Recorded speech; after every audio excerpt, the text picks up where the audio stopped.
Hell's Angel finds abandoned car and is shocked when he sees the trunk. Late afternoon sunlight filtered through the autumn trees, casting long shadows across the narrow logging road. Ray Caldwell leaned into the curve, his Harley rumbling beneath him like a living thing. The sound echoed through the Pennsylvania woods, then faded into the vastness, just like he preferred it. Alone.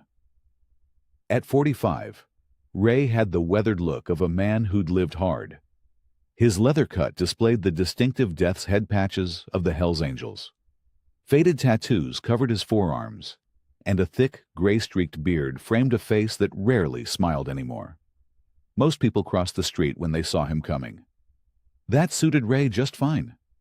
The wind carried the earthy scent of fallen leaves and damp soil as he navigated the twisting logging road. He knew these backwoods routes better than the highways. They offered solitude, space to think, or, better yet, space not to think at all. It had been 8 years since Lily died. 8 years, 2 months, and 17 days, if he was counting. Which he was, even when he tried not to. His daughter had been just 7 when the accident happened. Some days, the grief felt as fresh as it had been yesterday. Other days, it sat in his chest, like a dull stone, heavy, but familiar. Before you continue listening, please let me know, where in the world are you watching from today? Now, back to the story. A flash of something caught his eye. Sunlight glinting off metal through the trees to his right. Ray slowed the bike, squinting into the dense foliage. Nothing moved. Probably just an old beer can. But something tugged at his instincts. He braked, kicked down the stand, and cut the engine. The sudden silence felt heavy. No birds chirped, no squirrels chattered. Just the cooling tick of his motorcycle, and the whisper of wind through the trees. Ray stepped off the bike and pushed through the underbrush, branches scratching at his leather jacket. The woods grew thicker, about 30 yards in, but then opened to a small clearing where he spotted it. A dark, luxury sedan, half hidden behind fallen branches and splattered with mud. Someone had tried to conceal it, and not very skillfully. "Hello?" Ray called out, his voice sounding unnaturally loud in the quiet woods. No answer. He approached cautiously. The car was expensive. A black Mercedes with tinted windows. One tire was flat. The driver's door hung ajar, and when Ray placed his palm on the hood, it was cold. Been here a while then. Ray peered inside the car. The interior was clean, except for a discarded water bottle in the cup holder and a cell phone with a cracked screen on the passenger seat. The keys dangled from the ignition. "Anyone here?" he called again, circling the vehicle. Nothing seemed right about this. Rich people didn't abandon luxury cars in the middle of nowhere. That's when he heard it. A soft thump from the rear of the car. So faint, he almost missed it. Ray froze, listening. There it was again. A muffled sound coming from the trunk. His heart began to pound. He tried the trunk release button inside the car, but nothing happened.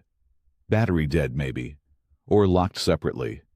Ray returned to his bike, grabbed a tire iron from his saddlebag, and worked it into the seam of the trunk. The metal groaned as he applied pressure, muscles straining until finally the lock gave way with a sharp crack. He lifted the trunk lid slowly, unsure what he might find. A teenage girl lay curled inside, her dirty blonde hair matted against her pale face. Her eyes, wide with fear, reflected the dying light. She was filthy, her clothes rumpled and stained. She looked dehydrated, exhausted, and absolutely terrified. When she saw Ray, she flinched back against the trunk wall, clutching something tightly to her chest. An old, worn photograph. "Jesus," Ray breathed, his gruff voice softening. "It's okay. I'm not going to hurt you." The girl stared up at him, trembling, clearly not believing a word. Ray slowly removed his leather cut, the vest that identified him as a Hells Angel, and held it out to her. "Here," he said gently. "You're safe now. I promise." She didn't move, her eyes fixed on his face as if trying to determine whether to believe him. The forest was growing darker by the minute. Night would come fast in these woods. "We need to get you out of here before it's completely dark," Ray said, keeping his voice calm and steady. "Will you let me help you?" After a long moment, the girl gave a tiny nod. Carefully, Ray reached into the trunk and lifted her out. She was light, too light, in his arms, still clutching the photograph to her chest like it was her only lifeline in the world. Ray cradled the girl carefully as he carried her through the darkening woods back to his motorcycle. She weighed almost nothing in his arms, her body tense and trembling against his chest. The photograph remained clutched tightly in her hand, knuckles white from the effort. "I'm going to take you somewhere safe," Ray said, his voice deliberately gentle. "Can you hold on to me if I put you on my bike?" The girl nodded weakly, still not speaking. Her eyes darted around nervously, searching the shadows as if expecting someone to emerge from them. When they reached his Harley, Ray helped her onto the back seat. She was unsteady, swaying slightly as she sat there with his cut draped over her shoulders. It hung like a tent on her small frame. "You should drink something first." Ray pulled a water bottle from his saddlebag and offered it to her. "Small sips, okay?" She took the bottle with shaking hands and drank cautiously at first, then more eagerly as her parched throat responded to the moisture. "I should call the police," Ray said, watching her reaction. The effect was immediate. Her eyes widened in terror, and she shook her head violently, nearly dropping the water bottle. "No police," she whispered, the first word she'd spoken. Her voice was raspy from disuse. Ray studied her face. Whatever had happened to this kid, she was genuinely terrified of involving authorities. He'd been around long enough to know that sometimes the system that was supposed to protect people did just the opposite. "Okay," he said finally. "No police. Not right now anyway. Let's get you somewhere safe first." Relief flooded her features. Ray climbed onto the bike in front of her. "Hold on to me," he instructed. "Don't let go, no matter what." Thin arms circled his waist, and Ray felt her rest her head against his back, as if even that small effort had exhausted her. He started the engine and pulled carefully back onto the logging road, riding more slowly than usual. 20 minutes later, they pulled up outside a solid brick building on the edge of town. The worn sign above the door read, "Black Ridge Motorcycle Club," with the Hells Angels emblem prominently displayed. Light spilled from the windows, and several motorcycles were parked outside. "This is our clubhouse," Ray explained, as he helped her off the bike. "There are good people inside. They'll help." The girl looked at the building uncertainly but didn't protest as Ray guided her toward the entrance, his hand supportive at her elbow. Inside, the main room was warm and lived in. A pool table dominated one corner, and mismatched furniture was arranged around a large TV. The walls were decorated with motorcycle memorabilia, club photos, and a few neon beer signs. 4 people looked up as Ray entered with the girl. "Ray!" Tessa Morgan set down her wrench on the coffee table where she'd been working on a carburetor. The young mechanic's eyes widened as she took in the disheveled girl. "What's going on?" Lucas Bennett, sprawled on the couch with a beer, sat up straight. "Whoa, who's this?" Ana Ruiz was already moving forward, her dark eyes quickly assessing the situation. "She needs water and food," she said immediately, her medical training kicking in, "and probably a shower and clean clothes." Ben Carter, the newest prospect, hovered uncertainly by the doorway to the kitchen, then hurried to clear a space on the couch. "Here, sit down." Ray guided the girl to the couch. "Found her locked in a car trunk out on the old logging roads," he explained briefly. "She needs help." Ana knelt in front of the girl, her movements slow and non-threatening. "Hi there, I'm Ana. I have some medical training. Would it be okay if I check you over? Make sure you're not hurt?" The girl looked at Ray, who nodded encouragingly. She gave a small nod to Ana. "Tessa, can you get her some water and maybe some soup?" Ana asked. "Lucas, we need clean towels and clothes." Everyone moved quickly, grateful for direction. Ben hovered nearby, ready to help if needed. Ana gently examined the girl, checking her pulse and looking for injuries. She's dehydrated and exhausted, she reported to Ray. Some bruising on her arms and wrists. Nothing seems broken, but she needs food, rest, and fluids. No hospital? Ray asked quietly. Anna shook her head. Not if she doesn't want to go. I can monitor her here. Tessa returned with water and a bowl of soup, sitting beside the girl with a gentle smile. Here, honey. Small sips, okay? We'll get you feeling better. The girl accepted the water gratefully, but eyed the soup warily. It's just chicken soup, Tessa assured her. Nothing fancy, but it's homemade. After a tentative first spoonful, the girl began eating more eagerly, though still clutching the photograph with one hand. We have a guest room downstairs, Ben offered. It's clean, and she won't have to manage stairs. Ray nodded his approval. Good thinking. Lucas returned with towels and a t-shirt and sweatpants that would swallow the girl's frame. Best I could find, he said with an apologetic smile. Within an hour, the girl had eaten, showered, and changed into the clean clothes. The club members had worked together efficiently, creating a space of safety around her without crowding or overwhelming her. Anna had remained close by, monitoring her condition with quiet competence. They settled her into the downstairs guest room, a simple space with a single bed, nightstand, and lamp. The sheets were clean, and Tessa had added an extra blanket. What's your name, sweetheart? Tessa asked gently as she helped the girl into bed. The girl just shook her head, clutching the photograph tighter. Your family must be worried, Ben suggested kindly. The girl flinched visibly, drawing back against the headboard. It's okay, Ray interjected. You don't have to talk about anything until you're ready. You're safe here. Relief washed over her face as the others took the hint and stopped asking questions. Get some rest, Anna said, placing a glass of water on the nightstand. I'll check on you in a few hours. One by one, they filed out, leaving Ray alone with the girl. I'll be right outside if you need anything, he told her. Just call out. The girl nodded, her eyelids already drooping from exhaustion. Ray stepped out, closing the door partially, and settled into a chair in the hallway. The others had questions. He could see it in their faces, but they respected his silent request for space.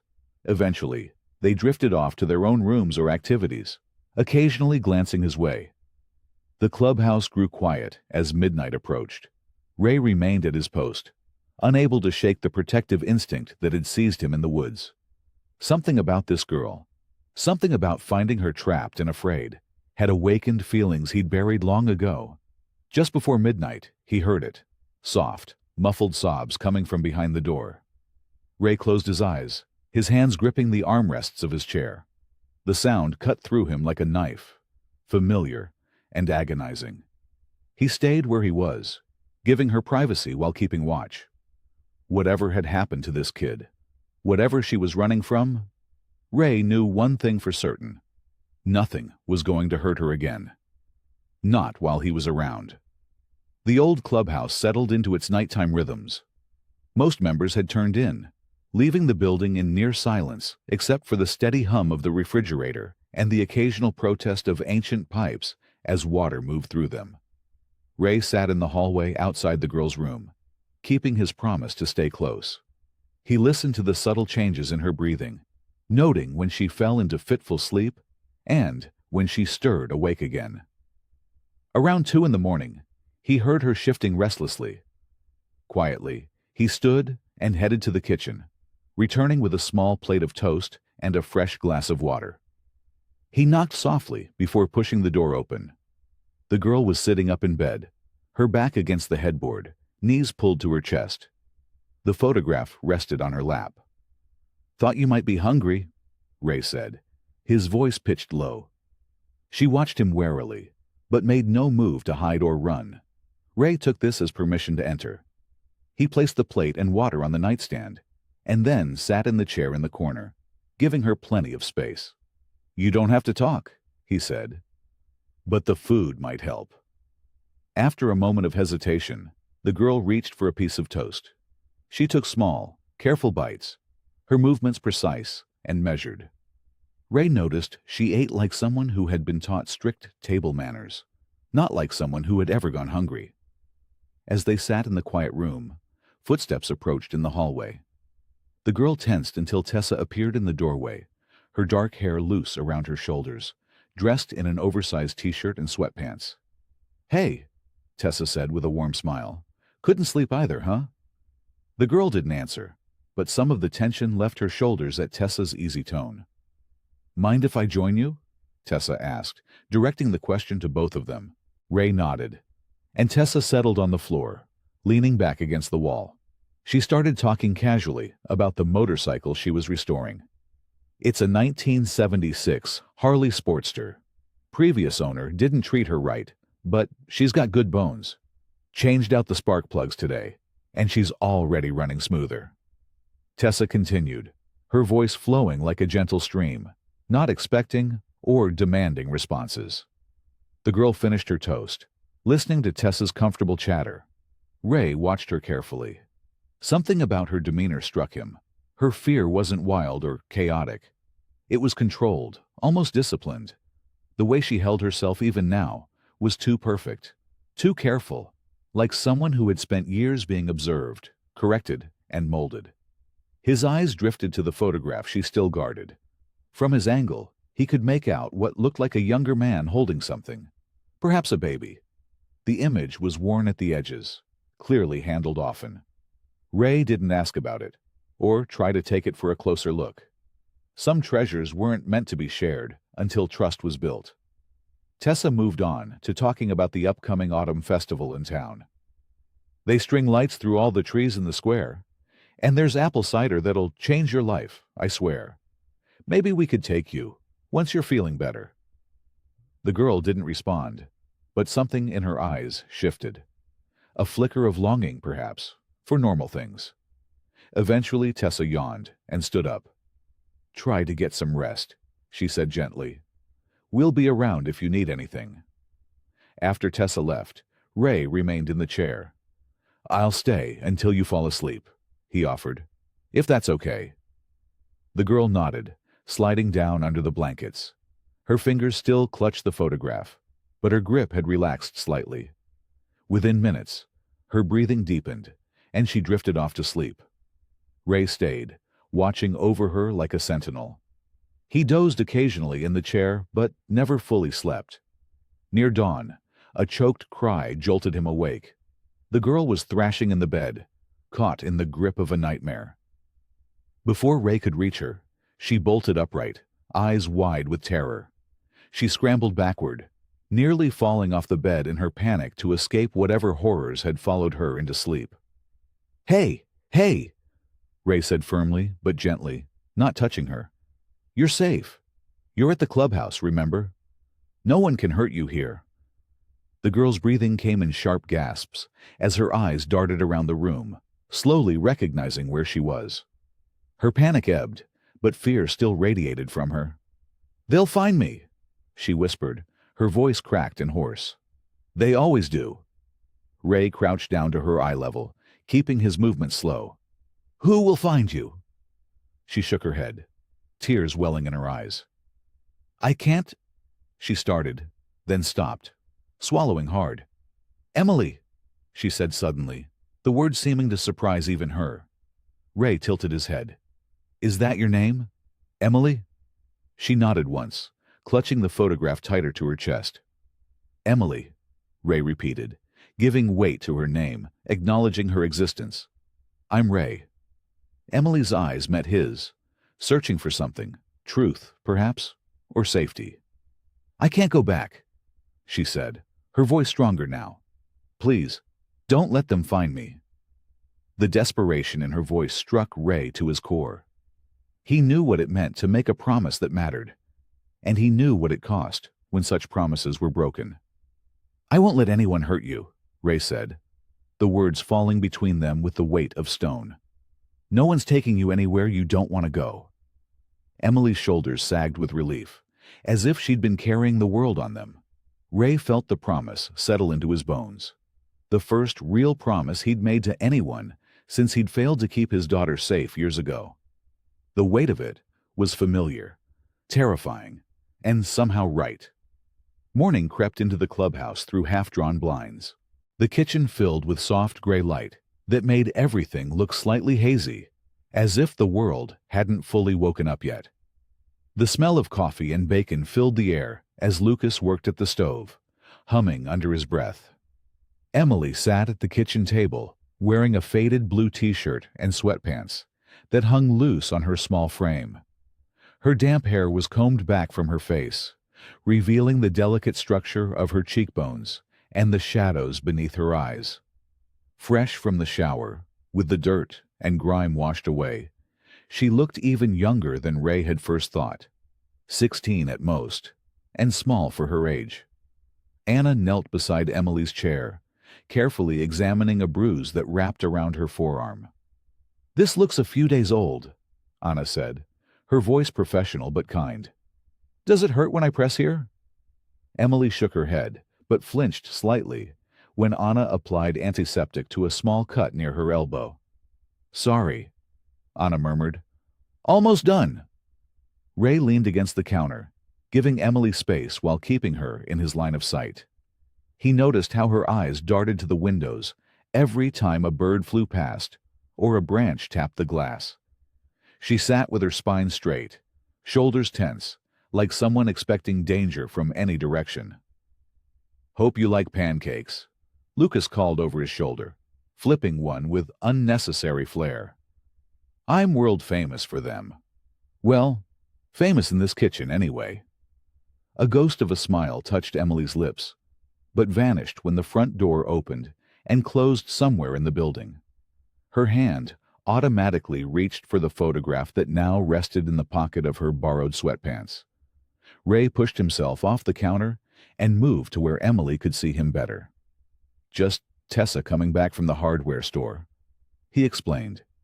His voice was matter-of-fact, neither pushing for a response nor treating her like she might break. "Emily," Ray said after a moment, "I need to ask you some practical things. Nothing complicated.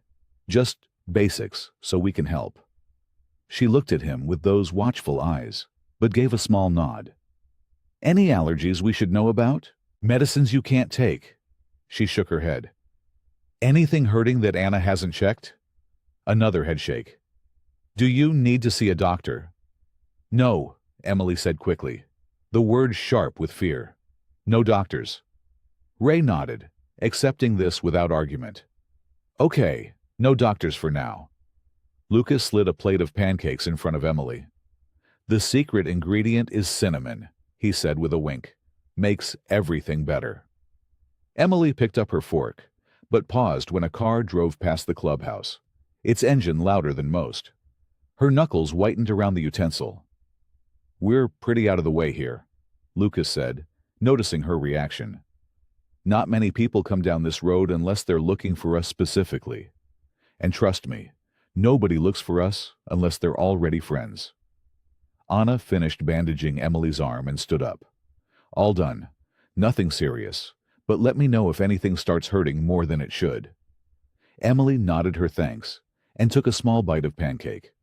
For a while, the only sounds were the scrape of forks against plates and the occasional clink of coffee mugs.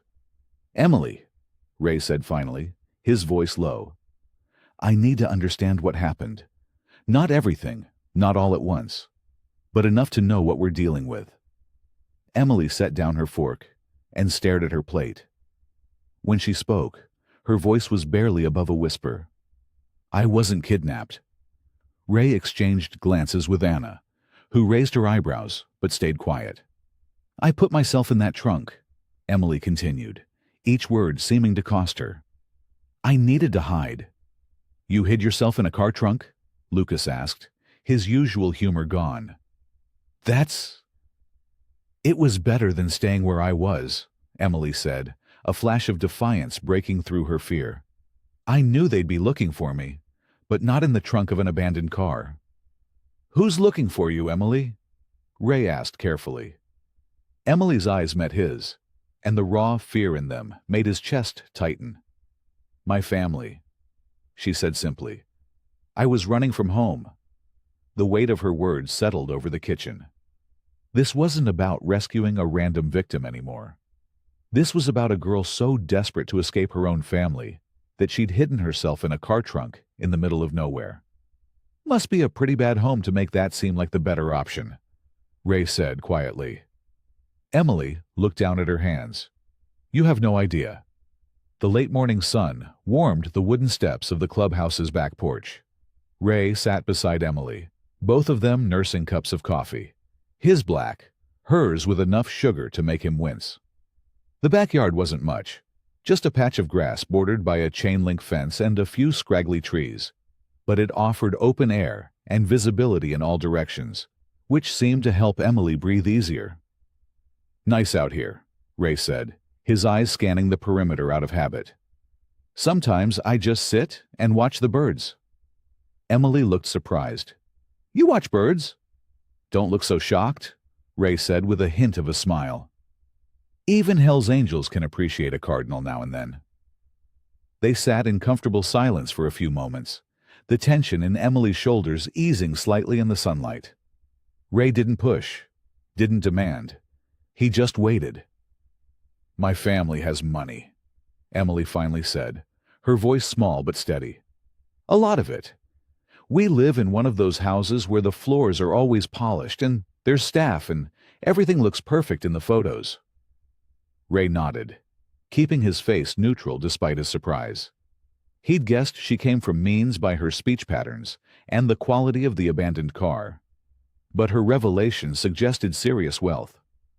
Sounds fancy, he said. Emily's fingers tightened around her mug. It's a prison with expensive furniture. She took a deep breath and continued. My phone has tracking software that I'm not supposed to know about. My computer activity gets monitored. I had to account for every minute of my day. School, piano lessons, charity events, cotillion classes, all scheduled down to the minute. Cotillion? Ray asked. Where rich girls learn to curtsy and rich boys learn to dance properly. Emily explained with a bitter smile. It's ridiculous. Ray watched a sparrow hop along the fence. What about friends? Approved ones only. From the right families with the right connections. Emily stared into her coffee. Most of them are just like me, playing parts in someone else's story. And your parents? Ray asked carefully. Emily's face closed like a shuttered window. My mother died when I was little. My father, he's not cruel exactly. He just has plans. Big plans that don't include asking what I want. She set her mug down on the step with deliberate care. 2 weeks ago, I overheard him talking about boarding school in Switzerland. Not asking me, telling his assistant to make the arrangements, like shipping off a package. Ray felt a surge of anger on her behalf, but kept his voice level. That's why you ran. Emily nodded, blinking rapidly. I couldn't breathe anymore. I just couldn't. So I packed what I could carry, took some cash from my father's desk, and left in the middle of the night. How'd you end up in a car trunk in the woods? I took a bus as far as I could, then started walking. When I saw that car abandoned on a side road, I thought... She shrugged. I thought I could hide there until I figured out what to do next. I didn't expect the car to get moved. Ray nodded slowly. It made sense. A desperate plan formed by a desperate mind. He'd seen worse strategies from people with fewer options. Emily, he said gently, I need to know your last name. If someone's looking for you, we need to know who to watch for. Emily's body went rigid. Her eyes, which had begun to show trust, suddenly shuttered closed again. She shook her head firmly. I can't tell you that. They'll find me. I gave you my word, Ray reminded her. No one's taking you anywhere you don't want to go. Before she could answer, the distinctive sound of a vehicle slowing down on the road caught their attention. Both their heads turned toward the front of the property. A black SUV with tinted windows crawled past the clubhouse entrance. It moved with predatory slowness, like a shark circling before an attack. The color drained from Emily's face. They found me, she whispered, her voice choked with terror. Ray was on his feet in an instant, pulling Emily up and toward the door. His entire demeanor transformed. Back straight, jaw set, eyes alert and dangerous. "Tessa!" he called sharply as they entered the kitchen. "Lucas! Anna!" The younger members appeared from different parts of the clubhouse, instantly responding to the command in his voice. "Black SUV out front," Ray said. "Might be nothing, might be trouble. Either way, Emily stays out of sight." Emily stood frozen, her eyes wide with panic. "No one's taking you," Ray said firmly, looking directly into her eyes. "Understand? No one." He turned to the others. "Tessa, take her to the back room, the one with no windows. Lucas, watch the front. Anna, get the security cameras up." His voice was calm, but carried absolute authority. "Move! Now!" The black SUV disappeared around the corner, but its presence lingered like a storm cloud. Ray moved with purpose through the clubhouse, his boots striking the wooden floors with authority. He pushed open the heavy door to the garage where motorcycles gleamed under the fluorescent lights. "Everyone in here, now!" he called, his voice carrying through the building. Within minutes, the younger members filed in. Lucas leaned against a workbench, his usually joking demeanor replaced by alertness. Tessa stood with arms crossed, her mechanic's hands smudged with grease. Anna arrived with a first aid kit already in hand, and Ben, the newest prospect, stood at attention near the door. "Listen up," Ray said, keeping his voice low and steady. "I don't know who's in that SUV, but Emily's terrified, and that's enough for me. Starting now, we're on lockdown." He pointed at each of them in turn. "No social media. Nothing about Emily online. No pictures, no mentions, nothing. No casual visitors dropping by. No talking about her outside these walls." The group nodded, understanding immediately. What outsiders often missed about the club was this. Beneath the leather and tattoos was a disciplined unit, a family that protected its own. "Lucas, check the security cameras. I want footage of that vehicle." "On it," Lucas said, already heading toward the small room where their monitors were set up. "Ben, secure the back fence. Check for weak spots. Make sure the gate's locked." The young prospect straightened. "Yes, sir." "Anna, prepare some basic supplies. Food, water, medical. Just in case." Anna nodded. "Already started. I'll finish up." "Tessa." Ray's voice softened slightly. "Stay with Emily. She trusts you." "Got it," Tessa said, determination in her eyes. "I'll keep her calm." As they dispersed to their tasks, Ray ran a hand over his beard. The responsible thing would be to call Sheriff Donovan, an old acquaintance who'd always been fair with the club. But Emily's terror at the mention of authorities gave him pause. "Anna," he called as she was leaving. "You've got medical training. In your opinion, is Emily stable enough to deal with law enforcement right now?" Anna considered this carefully. "Physically, yes. Emotionally? I'd give her more time. She's in fight-or-flight mode. Pushing her could cause a serious breakdown." Ray nodded. "That's what I thought. We'll wait. But keep an eye on her condition." Within an hour, the clubhouse had transformed. Lucas monitored camera feeds, occasionally radioing Ben, who patrolled the property's edge. Anna had assembled emergency bags in case they needed to move quickly. Tessa sat with Emily in the windowless back room, talking quietly about motorcycles and engines, neutral topics that seemed to steady the girl's nerves. Ray checked in with each of them before making his way to Emily. He knocked gently on the doorframe. "Mind if I come in?" he asked. Emily looked up from where she sat cross-legged on a cot. She nodded, her fingers still clutching the photograph. "The SUV's gone," Ray said, sitting on a folding chair across from her. "But we're staying careful." "Thank you," Emily whispered. "I know this is a lot. For strangers." "We're not exactly strangers anymore," Ray said simply. Emily looked down at the photograph in her hands. Then, after a moment of hesitation, held it out to him. "You can look at it," she said quietly. "I trust you won't take it." Ray accepted the worn photo carefully. It showed a younger man in his 30s, clean-cut in a business suit, holding a baby wrapped in a pink blanket. The man was smiling down at the infant with genuine affection. Something about the man's face tugged at Ray's memory. The shape of the jaw, the set of the eyes. They seemed vaguely familiar, though he couldn't place why. "This your dad?" Ray asked. Emily nodded. "And me. I was 3 months old." Before Ray could ask more questions, the landline phone mounted on the wall rang sharply. Everyone in the clubhouse froze. Few people use that number anymore. Lucas's voice called from the front room. "Ray, it's a message. You should hear this." Ray handed the photograph back to Emily and stepped into the hallway where Lucas held the cordless phone. He pressed the speaker button, and a cultured male voice filled the space. "This message is for whoever is harboring a missing child. She is in grave danger among criminals. Return her immediately to her proper guardians. Further authorities will be involved if necessary. You have been warned." The message ended with a click. Ray's face hardened.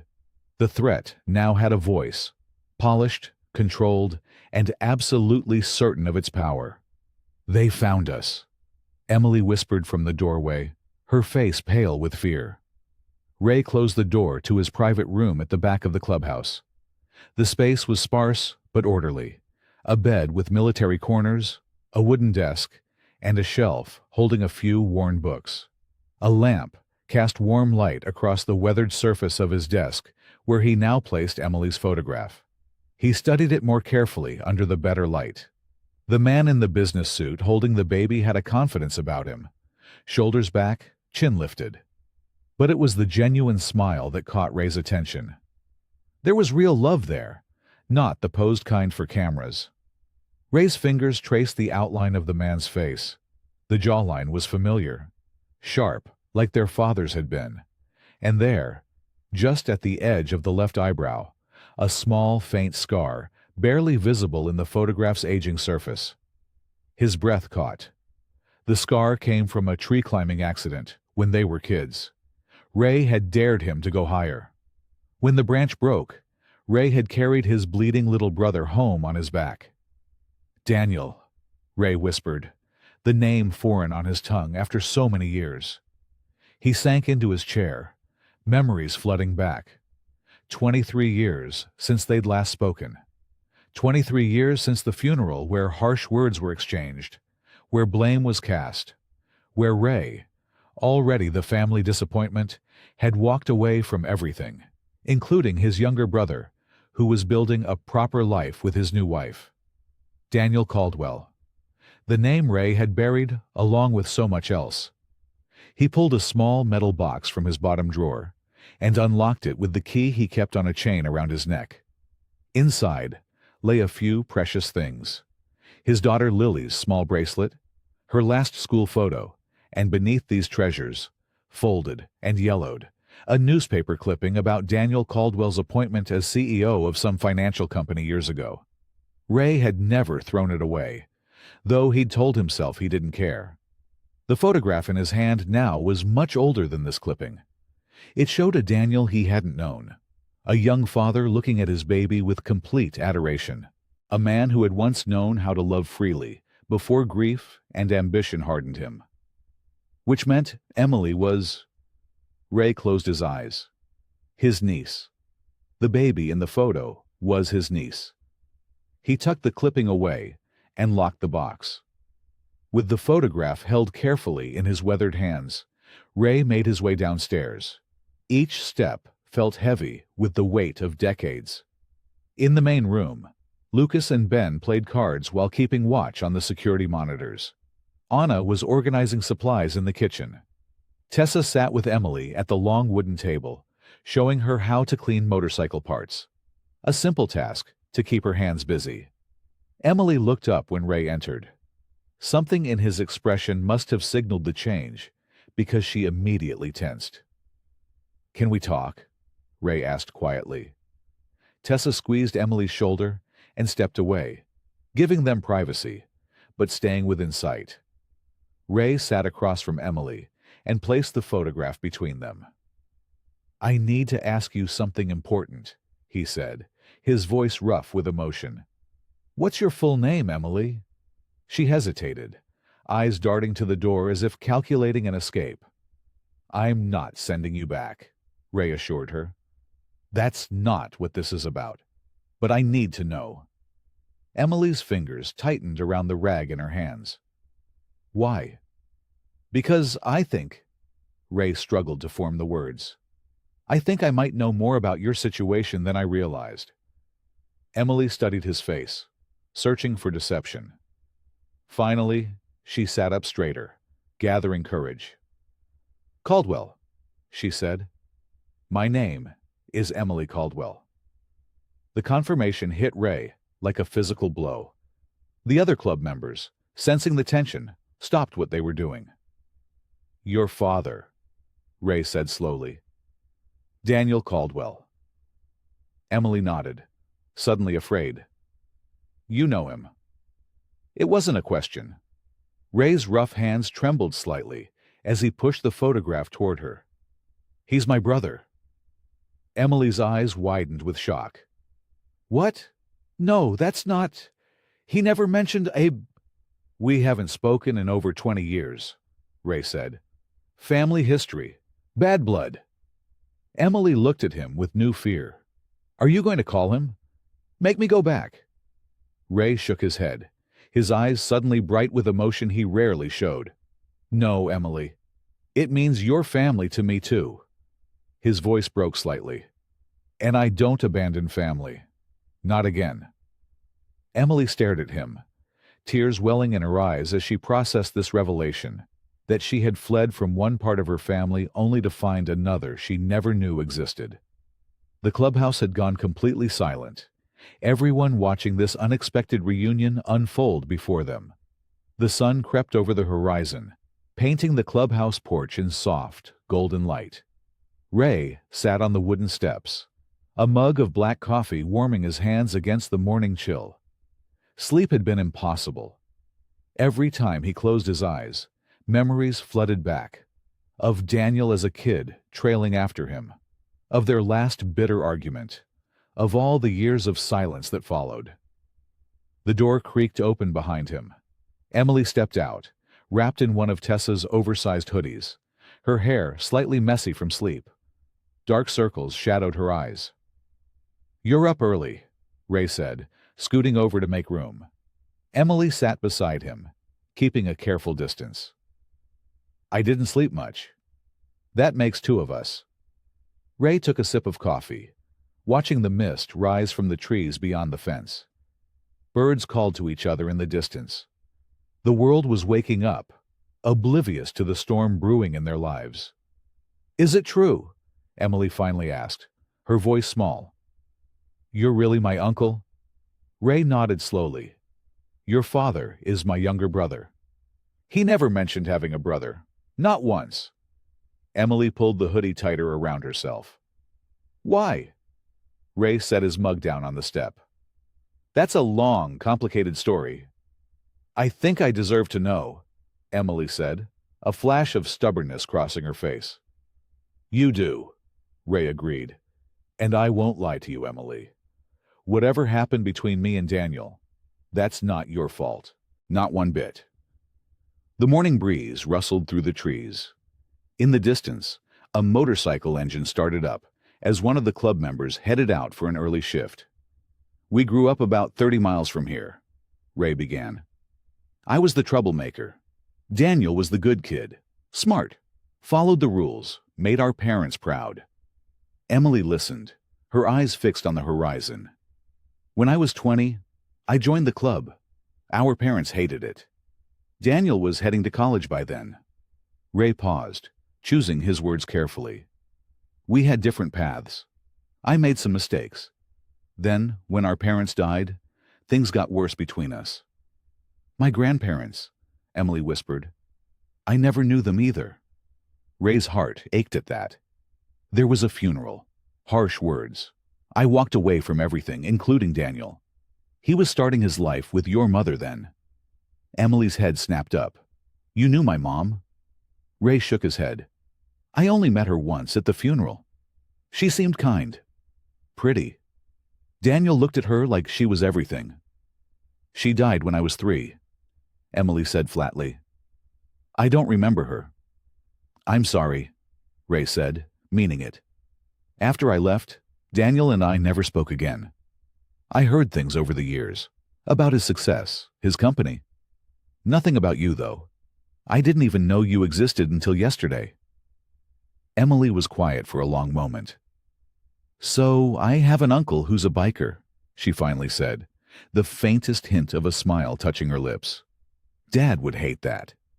Despite everything, Ray chuckled. Yeah, I reckon he would.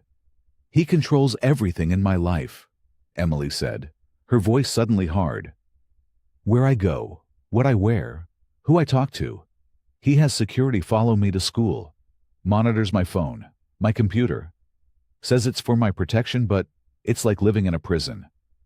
That doesn't sound like the brother I knew, Ray said quietly. But grief changes people. Losing someone you love can make you desperate to control what's left.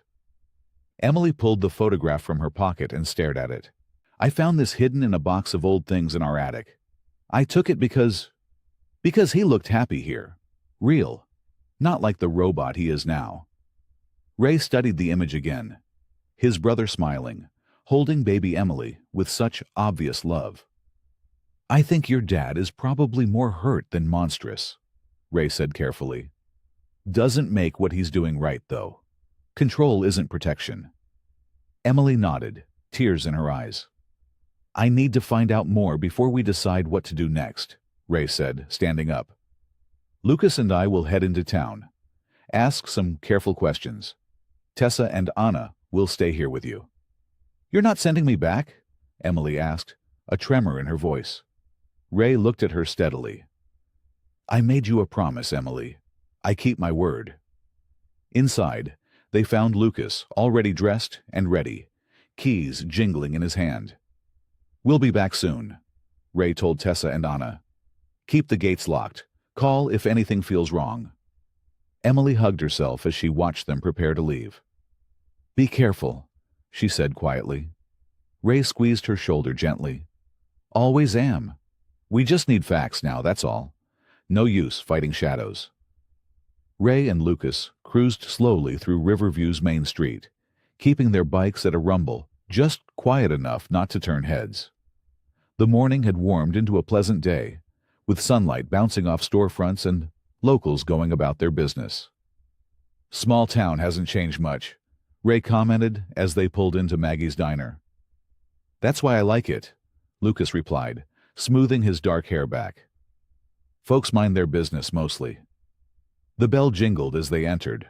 A few customers glanced up, then returned to their meals.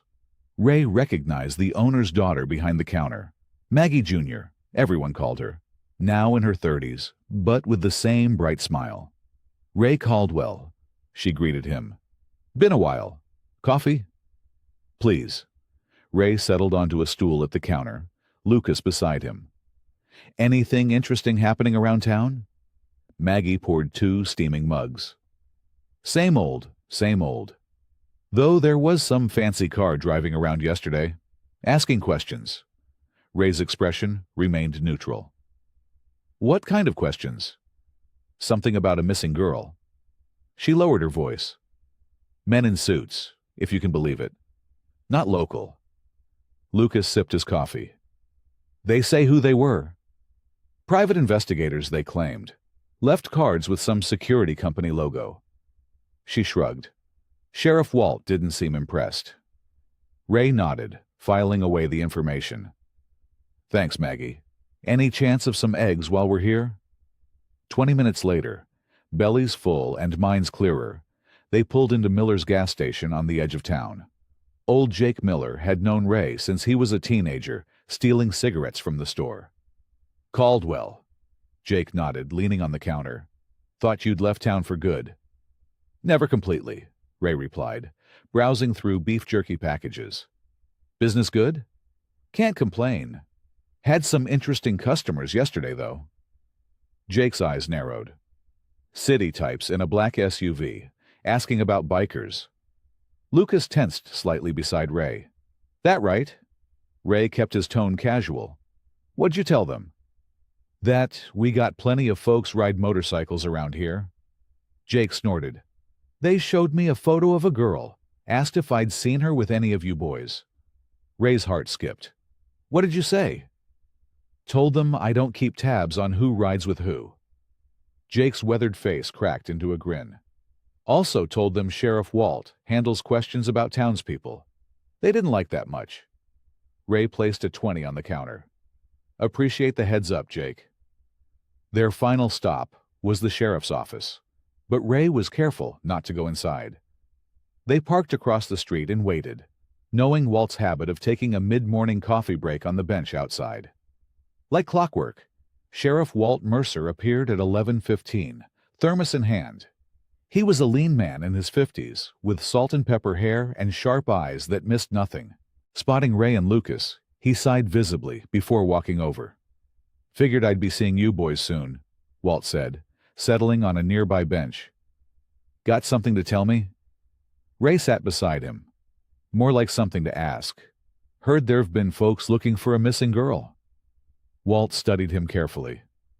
Not officially. No Amber Alert. No formal report filed with my department. Just private inquiries from a security team and some high-priced lawyers asking about a troubled minor who might be in unsafe company.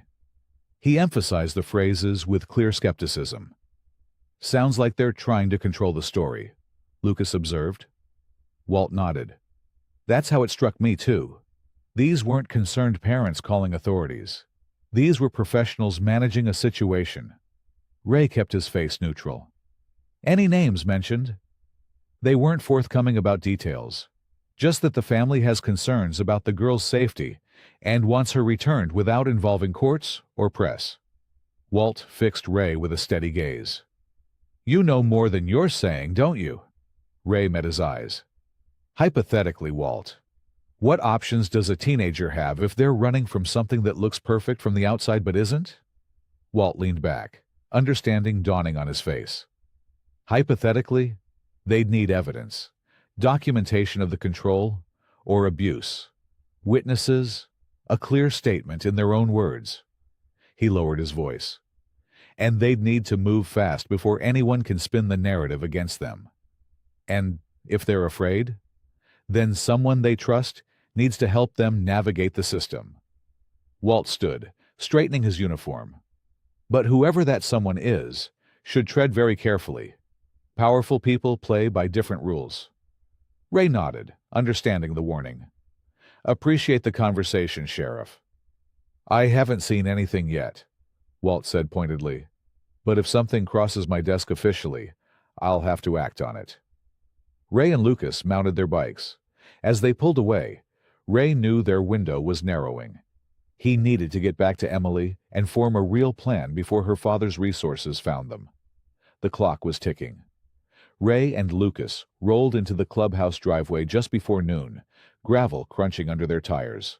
The morning's investigation had left Ray with more questions than answers, and a growing sense of urgency pressed against his chest. When they stepped through the door, however, Ray stopped short. The scene before him was nothing like the tense atmosphere they'd left behind. Sunlight streamed through the clubhouse windows, catching dust motes that danced in the air. From the kitchen came the rhythmic sound of chopping and the rich aroma of simmering broth.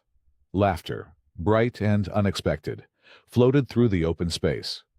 Emily stood at the counter beside Tessa, carefully slicing carrots. Her shoulders had lost some of their rigid tension, and she nodded as Tessa demonstrated a more efficient cutting technique. Like this, Tessa said, guiding Emily's hands. Curl your fingers under so you don't slice them off. The last thing we need is blood in the soup. Emily's face showed concentration rather than fear. I've never really cooked before, she admitted. We had people who did that. Tessa snorted. Well, in this house, everybody pulls their weight. No use having hands if you don't know how to use them. Across the room, Ben knelt by a door, tightening hinges with a screwdriver. The squeaking that had annoyed everyone for weeks was finally being addressed. He worked methodically, pausing occasionally to glance at Emily with quiet approval. "Good thing we found you," Lucas called from where he was stirring a pot. "Been trying to get someone to help with lunch for ages. These animals just eat whatever's not moving." Ray leaned against the doorframe, content to observe. Emily's laugh was soft but genuine when Lucas balanced a spoon on his nose, while reciting what he called his secret family recipe. "Family recipe?" Anna challenged, entering with fresh towels. "You mean the back of the soup can?" "I'm deeply wounded." Lucas clutched his chest dramatically. "Those are enhancement suggestions. Thank you very much." Emily's smile lingered as she resumed chopping. Ray noticed how different she looked from the terrified girl in the car trunk. Still cautious, still watchful, but with moments of something like peace breaking through. The group settled around the scarred wooden table for lunch. Mismatched bowls steamed with vegetable soup, and thick slices of bread were passed around. Ray took his place at the head of the table, a position of respect he'd earned years ago. "This is really good," Emily said after her first spoonful, surprise evident in her voice. "See?" Lucas grinned triumphantly. "Family recipe." "Family recipe, my ass?" Tessa rolled her eyes, but her smile was warm. As they ate, the conversation flowed naturally around Emily, including her without pressure. Ben spoke about rebuilding a vintage motorcycle engine. Anna described her nursing classes. Tessa complained about a customer who didn't understand basic maintenance.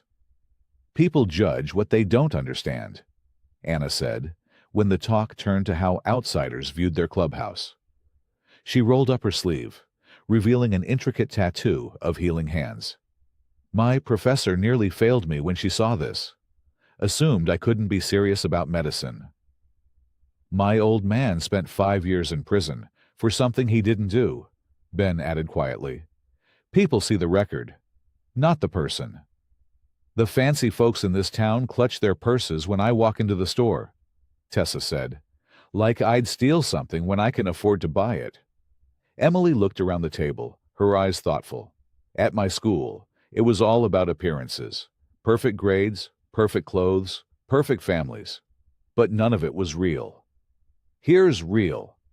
Lucas raised his water glass, screwed up, patched together, and still standing. They clinked glasses, and Emily joined in, her movements hesitant but willing. After lunch, while the others cleared dishes, Emily approached Ray. "Can I help with something?" she asked. "I want to be useful."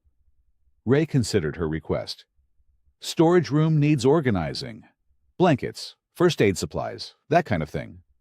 She nodded eagerly, and he led her to a small room off the main hall. Shelves lined the walls, cluttered with essentials. "Just sort what goes together," Ray instructed. "Nothing complicated." Emily set to work, and Ray stepped back to let her find her rhythm. Lucas appeared in the doorway a few minutes later, carrying a box of bandages. "Found these under the couch," he said. Probably from when Anna was practicing her wrapping technique on Ben. Poor guy looked like a mummy, Ray remembered. Lucas leaned against the doorframe. "Hey, Emily, what did the motorcycle say to the scared rider?" She glanced up. "What?" "Hold on. This might be really dangerous." It wasn't much of a joke, but Emily's laugh bubbled up, quiet and gentle but unmistakably genuine. The sound filled the small room, a delicate thing like the first flower after winter. Ray caught Lucas's eye and nodded his thanks. For a moment, in this rough sanctuary of outcasts, Emily had found something precious, the freedom to simply be. The afternoon sun hung low in the autumn sky, casting long shadows across the clubhouse grounds. Emily had finished organizing the storage room, finding an unexpected satisfaction in creating order from chaos. The clubhouse had settled into a comfortable rhythm, Anna studying medical texts at the kitchen table, Lucas tinkering with his bike in the yard, Ben keeping watch near the front gate. Ray sat on the back steps, sipping coffee and keeping one eye on the road. The morning's inquiries in town had left him uneasy. Whoever was looking for Emily had resources and connections. It wasn't a question of if they would come, but when. The answer arrived at precisely 3:17 p.m. A black sedan, sleek, expensive, and immaculate, rolled to a stop outside the gate. The engine purred quietly before shutting off. Even the car seemed to speak money and influence. "Heads up," Ben called from his post. "Company." Ray set his mug down and rose to his feet. "Lucas, Tessa, with me. Anna, get Emily upstairs." Anna nodded and gently guided Emily toward the stairs. "Come on, let's go to the front bedroom. You can see everything from there, but they can't see you." Emily's face had gone pale, but she moved quickly, her body remembering the habits of obedience. From the upstairs window, Emily watched as Ray, Lucas, and Tessa walked unhurriedly to the gate. They didn't rush. They didn't look worried. They moved with the calm confidence of people on their own territory. The car door opened, and a man stepped out. Everything about him was polished. His shoes gleamed, his suit hung perfectly. His silver tie clip caught the sunlight. He carried a leather portfolio and wore the practiced smile of someone used to getting his way through words rather than force. "That's Mr. Hargrove," Emily whispered. "Dad's lawyer." Anna squeezed her shoulder. "Ray won't let him take you." Below, Ray stopped a few feet from the gate, hands relaxed at his sides. Tessa and Lucas flanked him, their postures alert, but not aggressive. "Can I help you?" Ray's voice carried clearly through the open window. The lawyer's smile widened. "Mr. Caldwell, I presume. Not Daniel, of course. You must be Raymond." Ray didn't react to the use of his full name. "Just Ray is fine." "Indeed. I'm Martin Hargrove, legal counsel for the Caldwell family." He extended a business card through the gate's bars. "I believe you're currently harboring a minor who left home under concerning circumstances." Ray took the card, but didn't look at it. "And you know this how?" "Please." Hargrove's laugh was soft and controlled. "Let's not play games. Emily is a troubled young woman. Her father is naturally concerned for her safety and well-being. Concerned enough to send a lawyer instead of coming himself." The lawyer's smile never wavered. "Mr. Caldwell, Daniel, is a busy man with significant responsibilities. He's entrusted me to handle this delicately." From above, Emily watched Ray's shoulders tense slightly at the mention of her father's name. "We appreciate your good Samaritan instinct," Hargrove continued, "but Emily requires professional care. She's been experiencing episodes of emotional instability. Running away is just the latest manifestation." Ray crossed his arms. "She seems plenty stable to me." "With respect, sir, you're hardly qualified to make that assessment." The lawyer's tone remained pleasant. "We're prepared to be generous in recognition of your assistance. $5,000 seems fair compensation for your trouble." Lucas took half a step forward, but Ray held up his hand. "So, you're bribing me to hand over a scared kid?" Hargrove's expression tightened momentarily. "I'm offering reasonable compensation for your cooperation in a sensitive family matter." "My cooperation." Ray repeated the word slowly. "Consider Emily's best interests. A young woman of her background doesn't belong in this environment." Hargrove's eyes swept over the clubhouse, the motorcycles, Tessa's tattoos. "There could be misunderstandings if this situation continues. Public misunderstandings. About her. About you." Emily pressed her hand against the window glass, fighting the urge to hide. The threat was clear, even in Hargrove's careful language. Ray took one step closer to the gate. "Let me make something perfectly clear. Emily stays here until she decides otherwise. Your money's no good, and your threats are worse. Mr. Caldwell, that's your first and last warning to get off my property." Hargrove slid the portfolio back under his arm. "Daniel wants no scandal and no police involvement if this can be handled within the family." He emphasized the last words pointedly. Ray's jaw tightened at the phrase. The lawyer saw it and pressed his advantage. Think about it. Family matters should stay in the family, shouldn't they? Without waiting for a response, Hargrove returned to his car with unhurried steps. The sedan pulled away, tires crunching gravel. Upstairs, Emily turned to Anna. He knows, she whispered. My father knows Ray is his brother. Ray found them minutes later, Emily still at the window, hands trembling slightly. Is my father coming? She asked, her voice small. Ray wished he could offer certainty, but the truth was, he didn't know what Daniel would do next. The Daniel he'd known decades ago, and the man who had sent that lawyer, might be entirely different people. I don't know, he answered honestly, but whatever happens, you're safe here. Emily nodded slowly, but her eyes kept returning to the empty road beyond the gate. The kitchen filled with the rich aroma of Anna's beef stew. Thick chunks of potato and carrot swam in savory broth, steam rising from the pot on the ancient stove. Lucas had picked up fresh bread from town earlier, and Ben found an apple pie at the local bakery. On sale, he insisted, though everyone knew better. They gathered around the scratched wooden table in the common room as evening shadows lengthened outside. Mismatched bowls and chipped mugs littered the surface. Emily sat between Tessa and Anna, looking small but less hunched than before. Dig in before Lucas takes it all, Tessa said, passing Emily a bowl filled to the brim. Lucas pretended to be offended. I'm a growing boy. Yeah, growing sideways, Ben muttered, which earned him a dinner roll thrown at his head.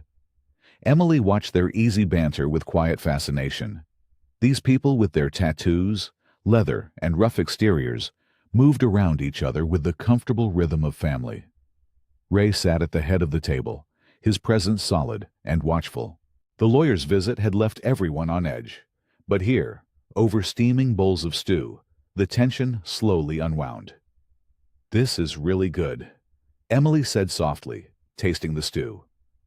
Anna smiled. Family recipe. My abuela would make it whenever someone was sick or sad. Is that why you made it today? Emily asked.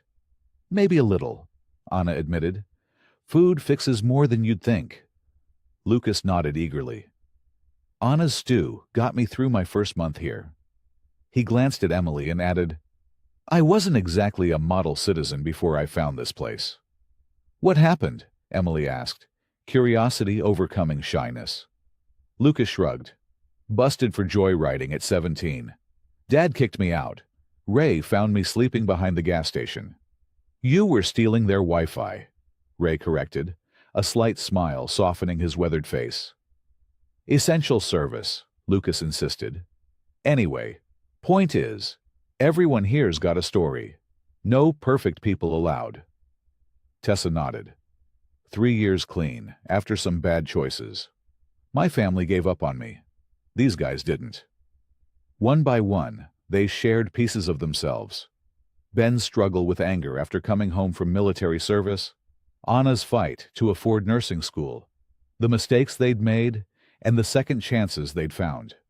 Not grand confessions, just simple truths offered like bread broken and passed around the table. Emily listened, wonder growing in her eyes. These people carried their scars openly, without shame. They laughed about their mistakes and spoke matter-of-factly about their failures. It was nothing like the polished perfection her father demanded, where weaknesses remained hidden and failures unforgivable. The conversation flowed around her, warm and genuine. Ray spoke little, but his presence anchored the room. Emily found herself studying his face, the lines around his eyes, the way his hands cradled his coffee mug, the quiet attention he paid to everyone who spoke. During a lull in conversation, Emily gathered her courage. Ray, she said softly, did you ever have children? The room grew quiet. Tessa and Lucas exchanged quick glances. Ray set down his coffee mug. His eyes met Emily's, clear and steady. Yes, he said simply. I had a daughter. Her name was Lily. The past tense hung in the air. What happened? Emily asked, then quickly added, "I'm sorry. You don't have to. It's okay." Ray's voice was gentle but firm. "Car accident. She was 8. Long time ago now." Emily saw something shift in Ray's expression. Not a hardening, but a deepening, like water settling into its most natural path. She loved butterflies. Ray continued unexpectedly. Had this collection of little glass ones. Used to say they were too beautiful to be stuck on pins, like in museums. The silence that followed wasn't awkward, just respectful. Emily looked at Ray differently now. The grief he carried wasn't coldness. It was the lasting shape of love. After pie was served and plates cleared, the others drifted away to evening routines. Emily remained at the table where Ray sat nursing a final cup of coffee. She twisted her napkin between her fingers. "Can I ask you something else?" Ray nodded. "What was my father like? Before he became who he is now?" Ray's expression softened in a way Emily hadn't seen before. "Daniel was smart, really smart. Always had his nose in books." Ray smiled faintly at some distant memory. "Could talk your ear off about history, science, whatever he was reading that week." Emily leaned forward, hungry for these glimpses of a father she'd never known. "He laughed easy back then," Ray continued. "Had big dreams about getting out, building something that would last. Stubborn as hell once he set his mind to something." "That part hasn't changed," Emily whispered. "He used to defend the neighborhood kids when bigger ones picked on them. Didn't matter that he was small. He'd stand his ground." Tears welled in Emily's eyes. No one had ever spoken about her father with such tender familiarity, like he was a real person who had once been young and vulnerable and full of hope. "What happened between you?" she asked. Ray shook his head. "That's a longer story. But whatever came after, the boy I knew had a good heart." Emily wiped at her tears. "I wish I'd known him then." "Maybe parts of him are still there," Ray said quietly.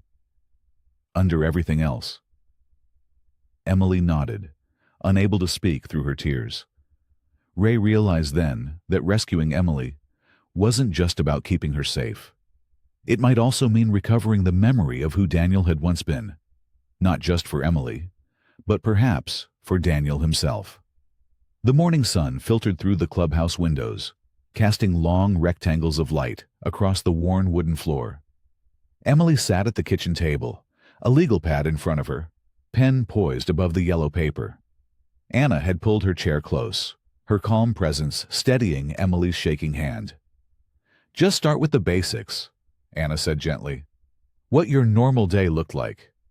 Take your time." Ray leaned against the counter, arms crossed. "We need facts, Emily. Specific examples that can't be dismissed as teenage exaggeration." Emily nodded and began to write in careful, neat script. The scratch of her pen filled the quiet kitchen. Outside, motorcycles rumbled as members came and went, maintaining their watch rotation. "My phone and laptop were monitored with tracking software," Emily said as she wrote. "All texts, calls, and website history were sent to my father's security team." "How do you know for sure?" Anna asked. "I found the reports once, printed out on my father's desk with highlights on conversations they thought were concerning." Emily's voice remained steady, but her knuckles whitened around the pen. "Like when I told my school friend I wished I could go to regular college instead of the Swiss finishing school they'd chosen." Ray watched her face, noting the detachment that came with recounting painful truths. It was a self-protection he recognized all too well. "Write it all down," he said. "The staff reporting on you, the restrictions on where you could go." Emily continued writing, describing a life of gilded confinement. Her personal driver, who reported her movements. The housekeeper who searched her room daily. The therapist who framed any resistance as acting out and prescribed meditation techniques to help her accept reality. "Dr. Winters always told me my feelings weren't wrong, but my expectations were unrealistic," Emily said, looking up from her writing. "He'd say, 'Your father built an extraordinary life for you. Most people would be grateful. Anna's expression darkened. That's manipulation, not therapy. As Emily continued documenting her experiences, Ray slipped upstairs to his room. The old military footlocker at the foot of his bed hadn't been opened in years. He knelt before it, breathing through the tightness in his chest before lifting the lid. Inside lay the remnants of his former life. A few photos. His daughter's favorite stuffed rabbit, worn threadbare with love. A high school yearbook. And at the bottom, a bundle of envelopes tied with a faded rubber band. His brother's handwriting on each one. Ray lifted the bundle, feeling its weight. 10, maybe 12 letters he'd never opened.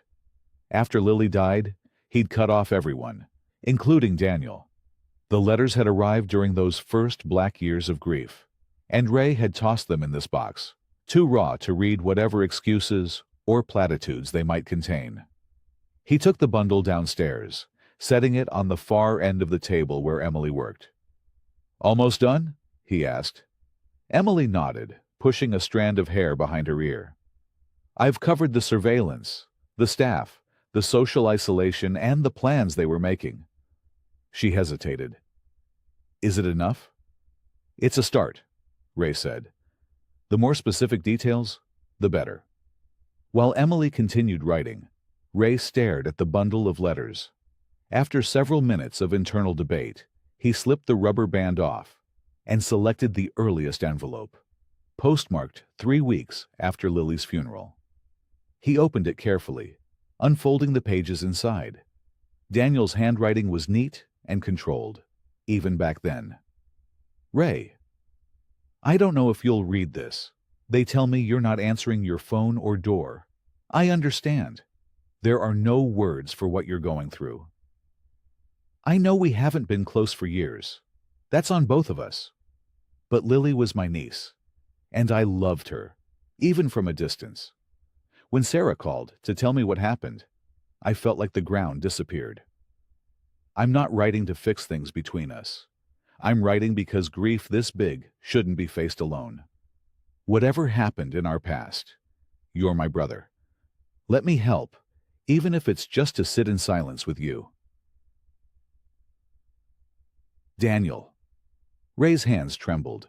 He closed his eyes against the sudden burn of tears.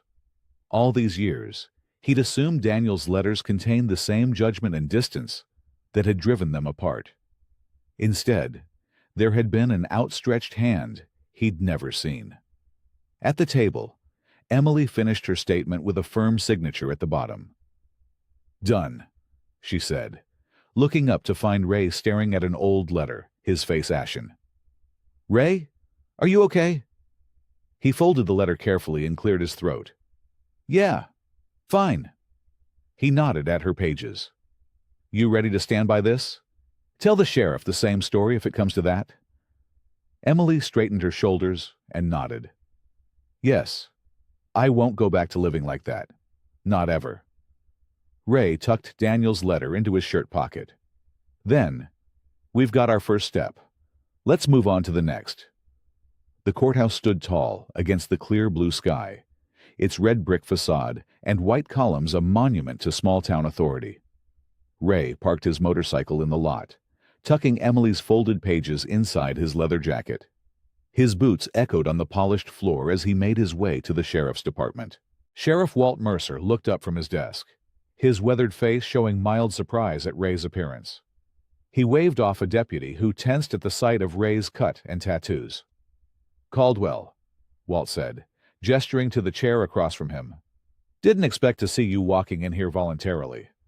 Ray sat down, his large frame making the office chair seem small. "Got something you need to see, Walt." The sheriff leaned back, eyes narrow with caution. "This about that missing girl your boys were asking about yesterday?" "She's not missing," Ray said, pulling Emily's statement from his jacket. "She's hiding. There's a difference." Walt took the papers, his expression neutral as he began to read. The office hummed with the sound of distant phones and conversation.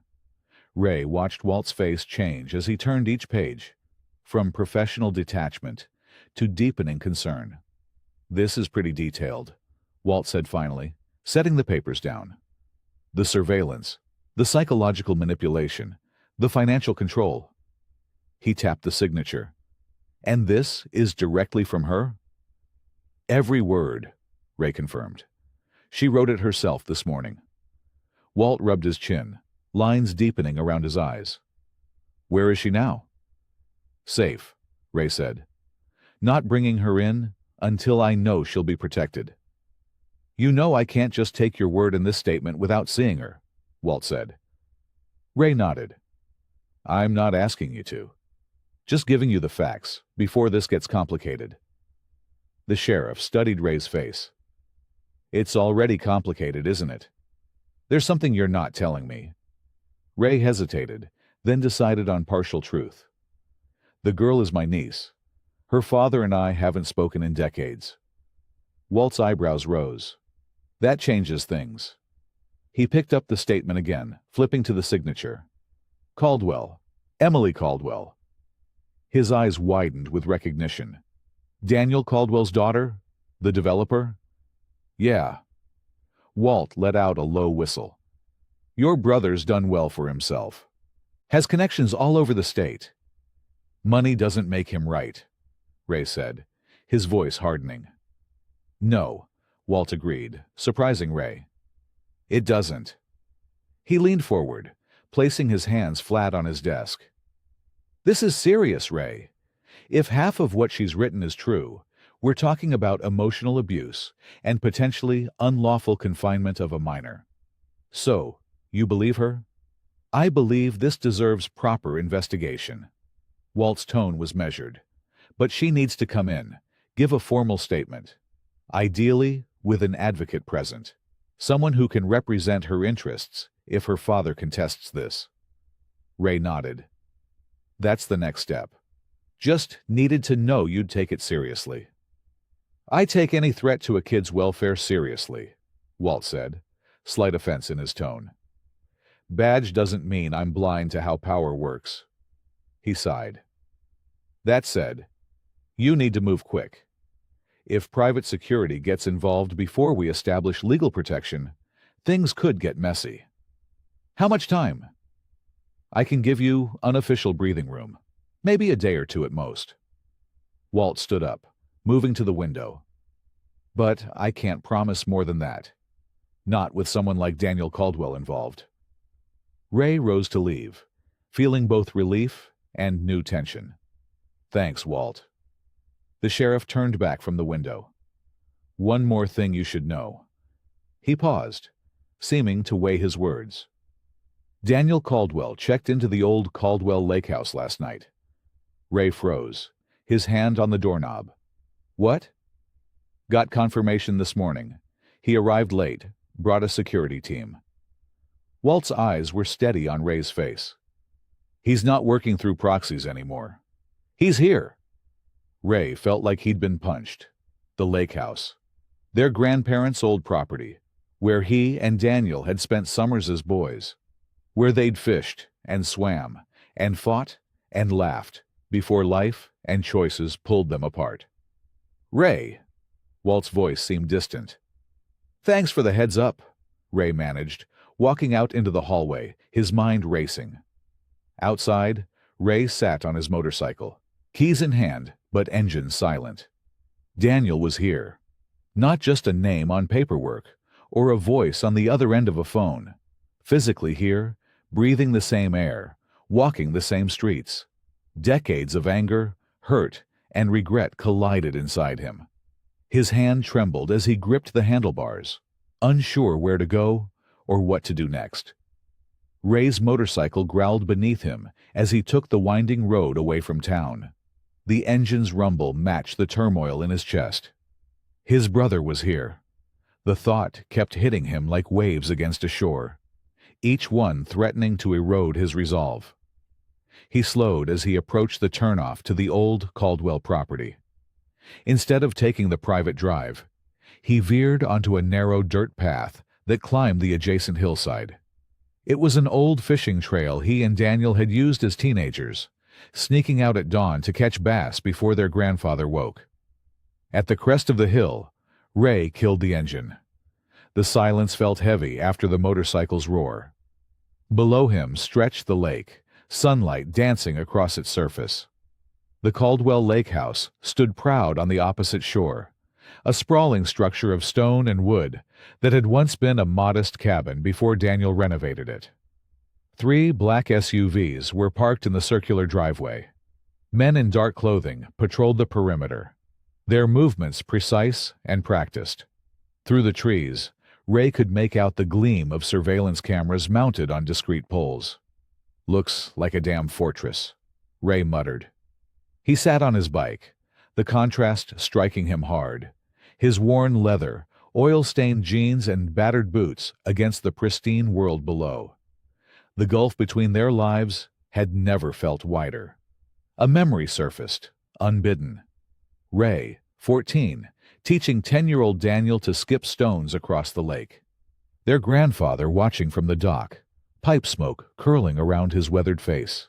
Daniel's triumphant whoop when he finally got a stone to bounce 4 times before sinking. "Look, Ray! I did it! Did you see?" Ray blinked the memory away, his throat tight. That eager-eyed kid with scraped knees and a crooked smile. Where had he gone? What had turned him into the cold, controlling man Emily described? A security guard looked up toward the hillside, and Ray instinctively backed his motorcycle deeper into the tree line. He wasn't ready for this confrontation. Not yet. Not until he understood what he was fighting for beyond just keeping Emily away. Was it justice, redemption, or something more complicated? A chance to recover something both brothers had lost. Ray turned his bike around, the weight of unresolved questions following him as he rode back toward town. The clubhouse came into view as afternoon shadows lengthened across the gravel lot. Ray noticed immediately that something was wrong. Tessa stood on the porch, scanning the road anxiously, while Ben patrolled the fence line. Ray accelerated, dust flying behind his tires. He barely had the kickstand down before Tessa hurried over. "Thank God you're back," she said, relief washing over her face. "We've had company." "What happened?" Ray demanded, following her inside. 2 men in suits. They didn't try to come in, just drove by slowly. 3 times. She lowered her voice. "Emily saw them on the last pass. She's been shaking ever since." Ray found Emily in the back room, sitting with her knees pulled to her chest. Anna sat beside her, quietly talking, but Emily's eyes were distant. "Hey," Ray said softly, crouching beside her. "You okay?" Emily looked up, her face pale. "They found me, didn't they?" "Nobody's found anything," Ray assured her, though the lie felt hollow even to him. "But we need to talk." Anna squeezed Emily's shoulder and left the room, closing the door behind her. "Your father's in town," Ray said, deciding honesty was kinder than false comfort. "He's staying at the old family lake house." Emily's breath caught. "He came himself?" Ray nodded. "I just saw the place. He's got security all over it." "Is he—" Emily hesitated, vulnerability breaking through her fear. "Is he looking for me?" "Seems that way." Emily's eyes filled with tears, and Ray was struck by the complexity in them. Fear tangled with unmistakable longing. No matter what Daniel had done, he was still her father, the only parent she had left. "I'm scared of going back," she whispered. "But part of me still wants him to—" She couldn't finish. "To love you right," Ray completed. "To be the father you need." She nodded, a tear slipping down her cheek. Ray sat beside her, his large frame gentle in its stillness. "Listen to me, Emily. Wanting love from someone who's failed you isn't weakness. It's human. We all want that." "Even you?" she asked. Ray thought of Daniel, of the photograph, of summers by the lake. "Even me."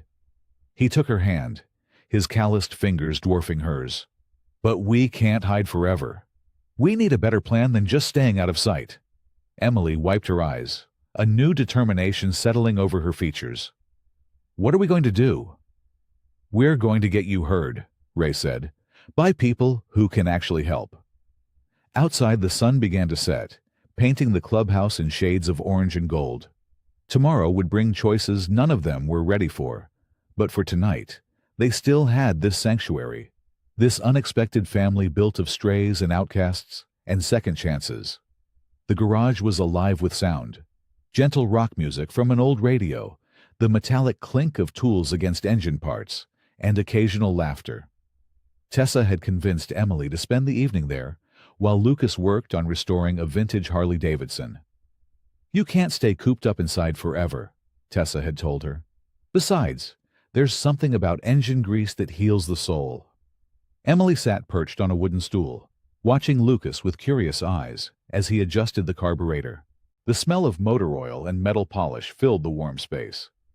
For the first time since her arrival, the tension in her shoulders had eased slightly. Ray paused in the doorway, watching. Something about the scene tugged at his heart. The normalcy of it, the safety. He stepped into the garage, his boots scuffing the concrete floor. "Want to learn something useful?" he asked Emily. She looked up, surprised. "Like what?" Ray picked up a socket wrench and held it out to her. "Like how to fix things instead of waiting for someone else to do it for you." Emily hesitated, then took the wrench. It was heavy in her small hand. "You're holding it wrong," Ray said, but his voice held no criticism. He adjusted her grip gently. "Like this. Gives you better leverage." Lucas grinned. "Watch out. Once Ray starts teaching, he doesn't stop until you can rebuild an engine blindfolded." Ray shot him a look, but there was warmth in it. "Ignore him. Come here." For the next hour, Ray guided Emily through basic maintenance tasks. He showed her how to check tire pressure, the proper way to tighten bolts, how to tell when oil needed changing. His explanations were patient, his hands steady as he demonstrated each step. "Don't be afraid of the noise," he said, when she flinched at the sound of metal against metal. "Machines are honest. They tell you exactly what's wrong if you know how to listen." Ben wandered in with sodas for everyone. Tessa pulled up another stool. Anna arrived with a plate of sandwiches. The garage became a gathering place, filled with gentle ribbing and stories. Emily's face was smudged with grease when she successfully removed and replaced a spark plug. Her smile was brilliant. "I did it." "Sure did," Ray said, and the pride in his voice was unmistakable. Something long dormant stirred in Ray's chest. This feeling, this simple joy of teaching, of watching someone discover their own capability. He'd forgotten how it felt. Teaching Lily to ride her first bike, to tie her shoes, to whistle through her fingers. The memory didn't bring the usual stab of pain. Instead, it felt like honoring her. Lucas caught Ray's eye and gave him a small nod, as if to say, "It's okay to feel this again." For one precious evening, they were just people in a garage, surrounded by tools and music, and the comfort of belonging. No pursuit, no fear, no past failures hanging over them. Just this moment, this fragile happiness. "Tomorrow," Emily said suddenly, "could we maybe go out for real food? Just for a little while?" Ray hesitated, but the hope in her eyes was hard to refuse. "We'll see. Maybe a quick supply run." The next afternoon found Emily beside Tessa in the old truck, windows down as they drove toward the small shopping center at the edge of town. Ray had reluctantly agreed, but insisted on multiple precautions. Ben driving ahead to scout, Lucas following at a distance, and strict rules about staying together. "I know it's just a grocery store," Emily said, "but it feels amazing to be outside." Tessa laughed. "Freedom always tastes sweeter when you've been caged." They parked in the small lot behind the market. Emily stepped out, breathing deeply. "I'll grab a cart," Tessa said, heading toward the front of the store. Emily lingered by the truck, face turned up to the sun. For one brief moment, she looked like any normal teenager enjoying a fall afternoon. The black SUV appeared at the end of the lot, so suddenly it seemed to materialize from nowhere. Two more blocked the exit routes. Men in dark suits moved with practiced efficiency. "Tessa!" Emily screamed, backing against the truck. Tessa sprinted back, positioning herself in front of Emily. "Get behind me!" "Miss Caldwell needs to come with us," one man said, his tone flat, professional. "Please don't complicate this." "She's not going anywhere," Tessa snarled. "Lucas!" One man grabbed Tessa's arm. She twisted free and landed a solid punch to his jaw, but another caught her from behind. Emily tried to run, but there were too many of them. "No! Let me go!" Emily fought as they pulled her toward the SUV. "Tessa!" The photograph slipped from Emily's pocket during the struggle, falling unnoticed to the asphalt. Her screams were cut off as they pushed her into the vehicle.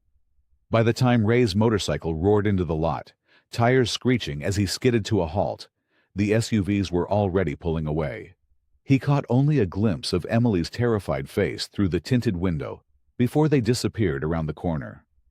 Lucas helped Tessa to her feet. Blood trickled from her split lip, and her knuckles were raw.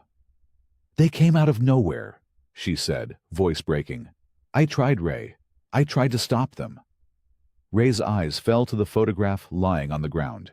He bent to pick it up, his hands shaking with rage and grief. Emily was gone. The parking lot's fluorescent lights flickered on as dusk settled over the asphalt. Ray knelt, his weathered fingers trembling as they closed around the photograph. The image of his younger brother holding baby Emily seemed to mock him now. Another child he couldn't protect. Another family moment shattered.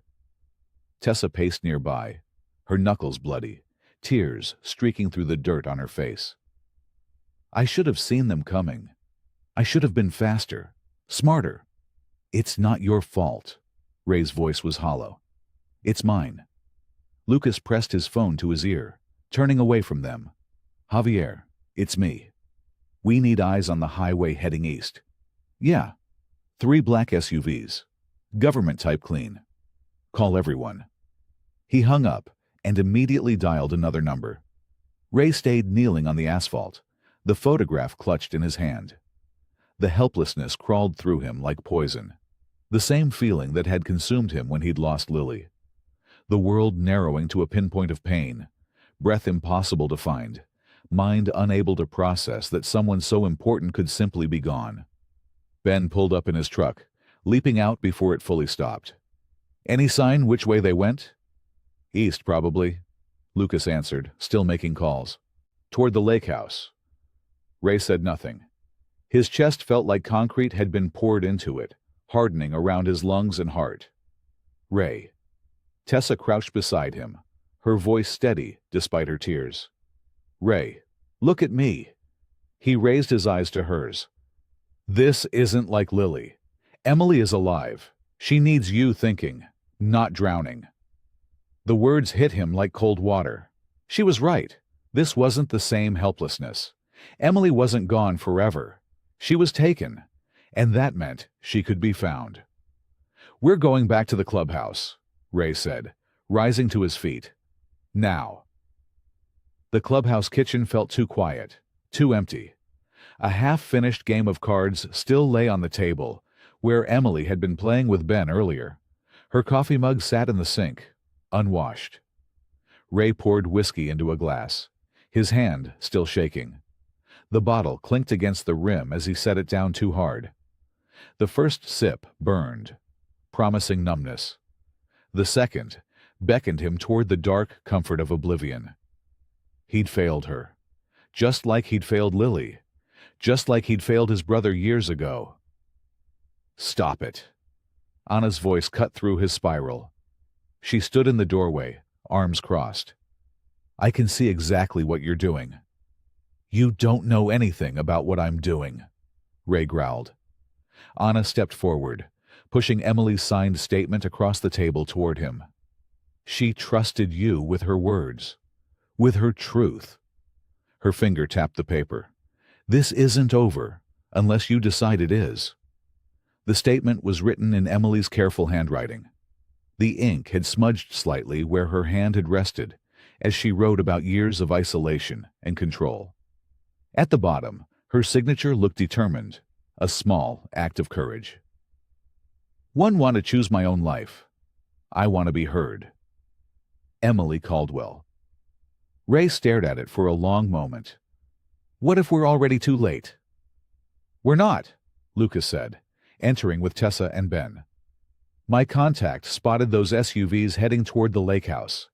Emily's there, not halfway to another state. Tessa pulled up a chair. We don't have to do this alone either. Sheriff Mercer seemed like he might listen. The sheriff can't move fast enough against someone with Caldwell's connections, Ray said, setting down his glass. Not without ironclad evidence and warrants. So what's the play? Ben asked. The room fell silent, all eyes on Ray. The whiskey sat untouched now, no longer appealing. Ray picked up Emily's statement, folding it carefully and placing it in his inner pocket, next to the photograph. I'm going to the lake house, he said. I'm going to talk to my brother. You mean we're going? Lucas corrected. Ray shook his head. No, this is family. My family. Daniel won't talk if we show up like an army. And if he won't talk at all? Anna asked quietly. Ray's jaw tightened. Then I'll make him listen. The room hummed with tension, but the younger members could see the change in Ray's eyes. Grief replaced by purpose, helplessness by determination. First light, Ray said. I'll leave at first light. Dawn spread a pale, golden light across the hills as Ray's motorcycle thundered up the long gravel drive to the Caldwell Lake House. The estate looked pristine in the morning sun. Manicured lawns sloping toward the water, stone walls rising between ancient oaks. It was a place that belonged to a different world than Ray's. Two men in dark suits stepped from a guardhouse as Ray approached the main gate. Their hands moved casually toward concealed weapons. Property's closed, the taller one called out. Turn around. Ray cut the engine, but remained seated on his bike. Tell Daniel his brother is here. The guards exchanged glances. The shorter one spoke into his radio, turned away for privacy. Ray waited, his hands steady on the handlebars. His leather cut bore the patches of his years, scuffed and weathered like his face. He felt the weight of Emily's statement in his inner pocket, her words pressed against his heart. A voice crackled through the radio. The guard nodded, then pressed a button. The gate hummed as it slid open. Follow the drive to the front. Don't deviate. Ray started his bike again and rode through, feeling their eyes on his back. The main house appeared around a curve, stone and glass overlooking the lake, modern, yet somehow timeless. A figure stood on the wide porch steps, hands in the pockets of tailored slacks. Daniel Caldwell looked both familiar and foreign. His hair had silver at the temples. His posture was straight as a ruler, his face lined with years of authority. But the eyes, those were still his brother's eyes, wary and wounded beneath the control. Ray parked and dismounted, leaving his helmet on the seat. 23 years, Daniel said, his voice even. You show up after 23 years because you saw an opportunity. Ray stopped at the bottom of the steps, looking up. That what you think this is? An opportunity? What else would it be? Daniel's smile was thin. You've always had perfect timing for creating chaos, Raymond. Where is she? Safe, protected, away from whatever influence you've been using. Ray laughed without humor. Influence? She was in a car trunk when I found her, hiding from you and your protection. Daniel's composure slipped for a moment, a flicker of pain crossing his face. You don't understand her condition. Emily is fragile, emotional. She needs structure. Structure? Ray took a step up. You mean cameras? Locked phones? Staff reporting her every move? That the kind of structure you mean? You know nothing about raising a child, Daniel snapped, color rising in his cheeks. The words hit like a physical blow. Ray's fists clenched at his sides. I knew enough to listen when your daughter spoke, Ray said, his voice dangerously quiet. Did you ever try that? Daniel descended 2 steps, closing the distance between them. Don't you dare lecture me about my family. Where were you when she was born? Where were you when Sarah died? Where were you when I was drowning, trying to protect the only thing I had left? Old pain rippled between them, raw despite the years. I'm here now, Ray said, because you took her. You turned her against me. Ray shook his head. I didn't take her from anything. She ran because she couldn't breathe. She's a child. She's a person, Ray countered. Not property. Daniel's jaw tightened. You think I don't know that?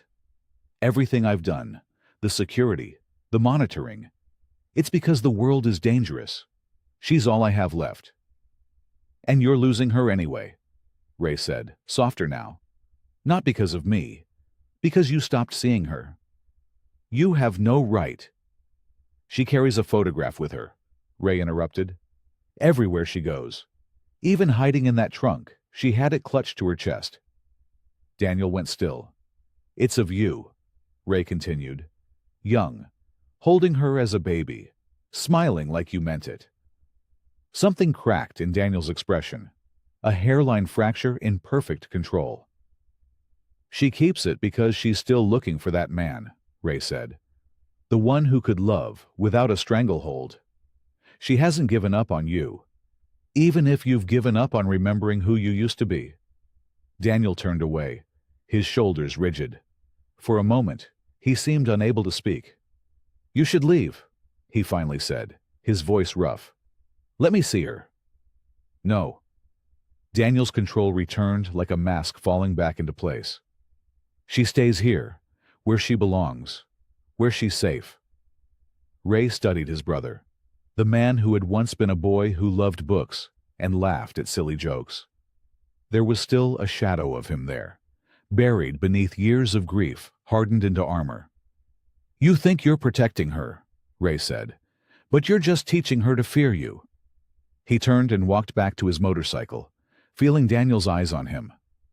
Both of them knew this wasn't over. Emily sat perfectly still on the window seat, watching sunlight cast diamond patterns across the polished hardwood floor. The guest suite at the lake house was beautiful. Cream walls, tasteful artwork, and furniture that had likely cost more than most people's cars. Fresh flowers stood in a crystal vase on the side table. The door remained firmly shut. No lock clicked when she tested it earlier, but the quiet presence of staff in the hallway made that detail irrelevant. She was trapped just the same. Emily's fingers traced the empty space in her pocket where the photograph should have been. She'd lost it during the abduction. That's how she thought of it now. Not a rescue or a return. The memory of Tessa fighting, shouting her name as men in suits pulled Emily into the SUV, kept replaying in her mind. A soft knock interrupted her thoughts. Emily, her father's voice. I'm coming in. Daniel Caldwell entered, immaculate in a blue button-down shirt and tailored slacks. His face looked tired, but composed. He carried a tray with tea and small sandwiches. You should eat something, he said, setting the tray down. Mrs. Winters said you refused breakfast. Emily remained at the window. I'm not hungry. Daniel sighed and took a seat in the armchair near her. This situation can be fixed, Emily. We can put everything back on track. Track to where? She asked quietly. To your future. College prep, the right school, the right connections. Daniel leaned forward. This episode doesn't have to define you. We can explain it away. Stress, perhaps. Or an emotional reaction to your mother's anniversary. Emily turned to face him fully. Is that what this is to you? An episode to explain away? I'm trying to protect you. From what? Daniel gestured vaguely. From mistakes. From people who would take advantage. From throwing away opportunities most would kill for. Like your brother did? The words slipped out before she could stop them. Daniel went very still. What did he tell you about me? Almost nothing, Emily said truthfully. But he listened when I spoke. He manipulated you. Those people have names, Emily interrupted. Tessa, Lucas, Anna, Ray. They took care of me without asking for anything back. Daniel stood abruptly, pacing to the bookshelf and back. "You were gone for days, Emily. Do you have any idea what that did to me? What I imagined might have happened?" For a moment, his voice cracked with genuine fear, and Emily felt a pang of guilt. But then his tone shifted back. "Your devices will be monitored more closely now. No more unsupervised internet time. Dr. Phillips has recommended a structured therapeutic program that would be beneficial. 3 months, perhaps longer." Emily felt her throat tighten. "You mean a facility? A school with appropriate supervision? A prison with better furniture?" Emily stood, arms wrapped around herself. "Dad, please, can't you hear yourself? Every solution you offer takes away more of my voice." Daniel's expression hardened. "You're 16. You don't always know what's best. And locking me away is?" Tears filled her eyes, but she blinked them back. "I ran because I couldn't breathe here. Every day felt smaller, every choice less mine. I am trying to give you a good life." "You're trying to give me your idea of a good life," Emily countered, her voice steadier than she felt. "But it's suffocating me, Dad. What you call protection feels like captivity." Daniel stared at her, as if seeing a stranger. Perhaps he was. Perhaps the dutiful, quiet daughter he thought he knew had never really existed. "When did you become this rebellious?" he asked, almost to himself. "When did you stop seeing me as a person?" The question hung between them. Daniel opened his mouth to respond but seemed to find no words. He left without touching his tea, shutting the door firmly behind him. Emily sank back onto the window seat, trembling slightly from the confrontation. Then she heard voices in the hallway, her father and another man speaking in hushed but heated tones. "Needs to happen quickly," the other man was saying. Emily recognized the family lawyer's voice. "A medical explanation, emotional distress. Then we move her to the Connecticut property while things settle. She's not ill, Richard. Of course not. But documentation suggesting otherwise would be convenient." Emily's blood went cold. 3 months at a school could easily become 6, or a year, if the right doctor signed the right papers. The voices moved away. Emily waited until the hallway went silent, then moved to the door. It opened, still no lock, and she peered out cautiously. Mrs. Winters, the housekeeper who had been with the family since Emily was small, was dusting the hallway table. The older woman gave Emily a concerned look, but didn't call out or try to stop her. Emily retreated into her room, but left the door slightly ajar. Grabbing a notepad from the desk, she quickly scribbled a message. "Please tell Sheriff Mercer, I need to speak for myself. Emily Caldwell." When Mrs. Winters passed by again, Emily stepped to the doorway. "Could you please bring me some aspirin?" she asked loudly enough for anyone listening to hear. As the woman nodded, Emily slipped the folded note into her hand. Their eyes met briefly. Mrs. Winters tucked the note into her apron pocket without a word and continued down the hall. Emily closed her door and waited, heart hammering against her ribs. The clock on the wall ticked steadily forward.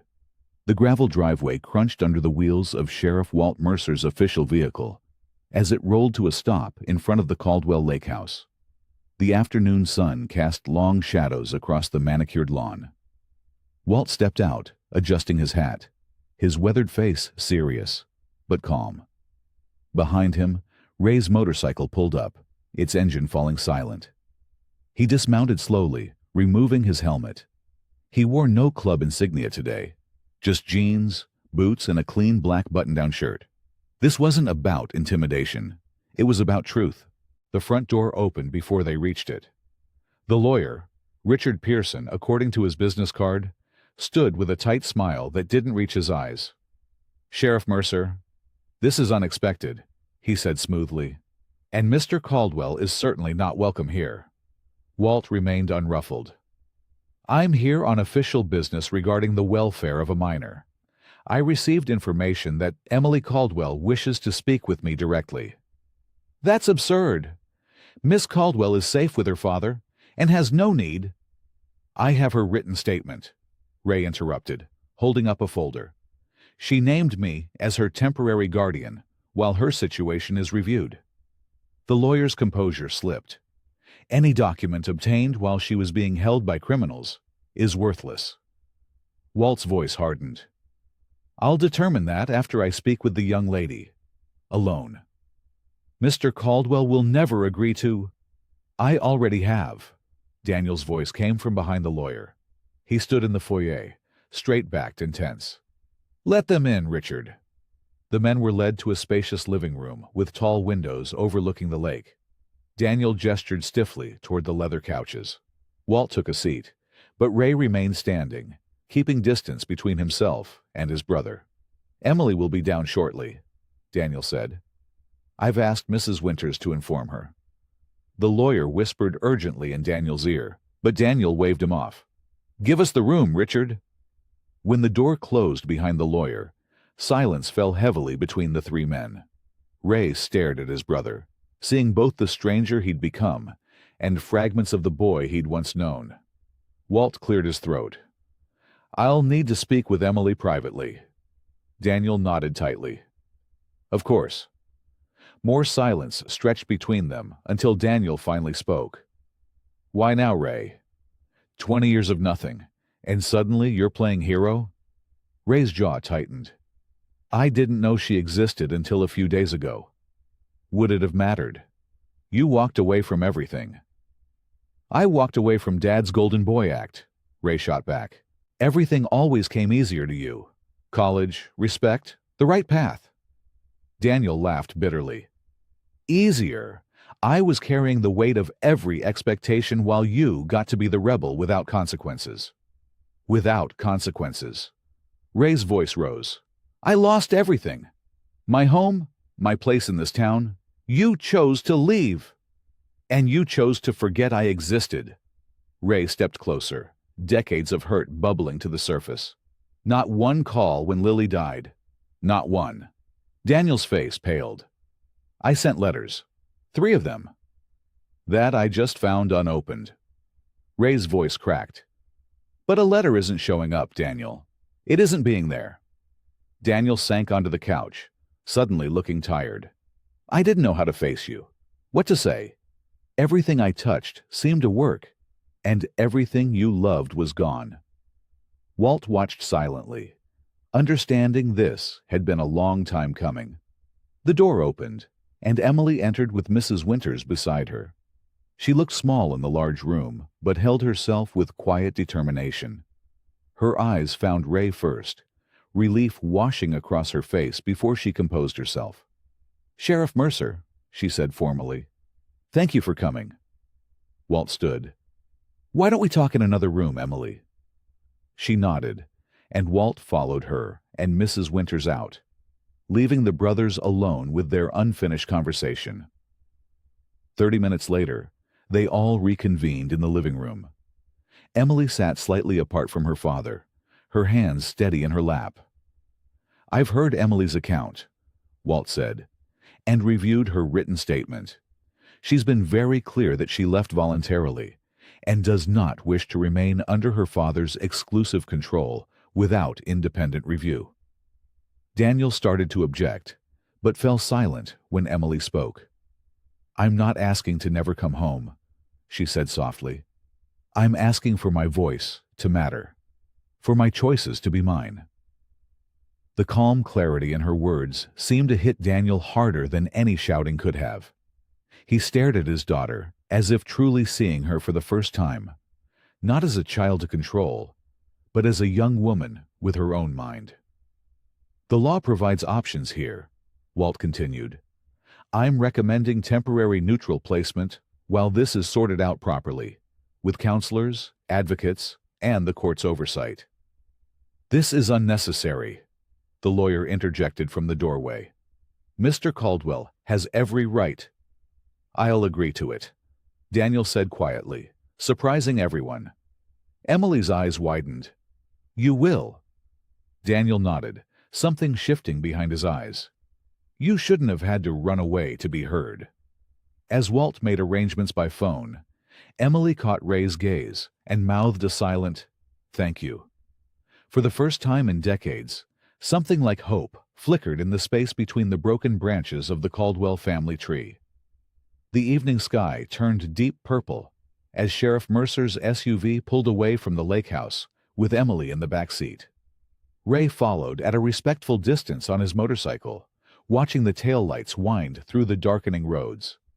The Mercy Haven shelter sat on the edge of town, a renovated Victorian house with warm yellow windows and a small garden. Run by the Methodist Church, it served as a temporary refuge for those in transition. Mostly women and children fleeing difficult situations, but occasionally teens caught between broken systems. Ms. Peterson, a silver-haired woman with kind eyes and a no-nonsense manner, greeted them at the door. She showed Emily to a small but comfortable room upstairs, with its own bathroom, a single bed with a patchwork quilt, and a window overlooking the garden. "Dinner's at 7 if you're hungry," she told Emily. "There's a common room downstairs if you'd like company, or you can stay up here if you need space." Emily nodded gratefully. "Thank you." Downstairs, Ray waited in the small visitors area while Walt explained the rules. Visitors needed approval, visits were supervised, and everyone respected boundaries. "You can see her for 15 minutes tonight," Ms. Peterson said. "We try to keep the first night calm." When Emily came down, she looked exhausted, but steadier than she had in days. She sat across from Ray at the small table, a shelter volunteer nearby, but giving them some privacy. "You okay with this place?" Ray asked quietly. Emily nodded. "It feels neutral. I can breathe here. I'll be close by. The clubhouse is only 10 minutes away." "You don't have to watch over me every minute," she said with a small smile. "I'm safe now." Ray's weathered face softened. "I know, but family sticks together." Emily's eyes glistened. "Thank you for not giving up." When his 15 minutes ended, Ray left without protest, respecting the shelter's boundaries. He nodded to Ms. Peterson on his way out. "Thank you for taking care of her." Back at the lake house, Daniel sat alone in his study, a glass of untouched scotch on the desk beside him. The lawyer had left hours ago, after Daniel made it clear he wanted solitude. The house felt cavernous and empty, much like it had after Catherine died. He opened a drawer and pulled out a leather portfolio. Inside were papers he rarely looked at, old photographs, Catherine's last birthday card to him, and carbon copies of the letters he'd sent Ray after Lily's death. Letters Ray had never opened. He read his own words from years ago. "Ray, I don't know if this will reach you, but I heard about Lily. I can't imagine your pain. When Catherine died, the first thought I would drown. If you need anything at all, please call. Some burdens shouldn't be carried alone." Daniel closed his eyes, remembering how he'd waited for a call that never came. How his grief for Catherine had calcified into rigid control. How he'd tried to build walls high enough that no more loss could touch him or Emily. But walls that keep pain out also keep love from flowing freely. He thought of Emily's face today, not angry or rebellious, but steady in her quiet request to be heard. He recognized Catherine in that quiet strength.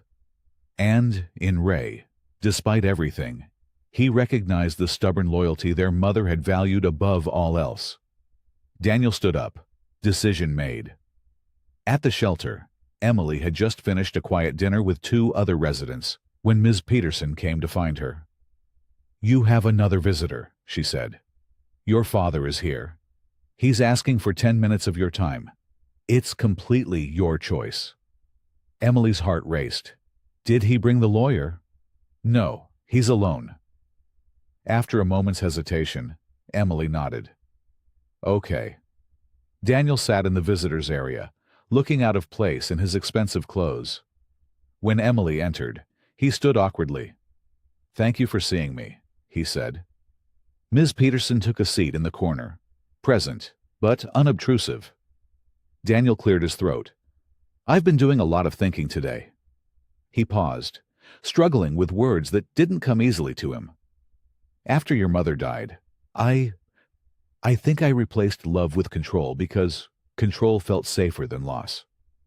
Emily's eyes widened at his unexpected honesty. I thought if I could manage every aspect of your life, your education, your friends, your future, then nothing bad would happen to you. He looked down at his hands. But I ended up becoming the thing you needed protection from.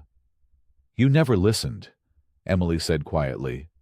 You never asked what I wanted. I know. Daniel's voice was rough with emotion. And I can't promise I'll get it right immediately, but I want to try. Emily didn't respond right away, studying her father's face.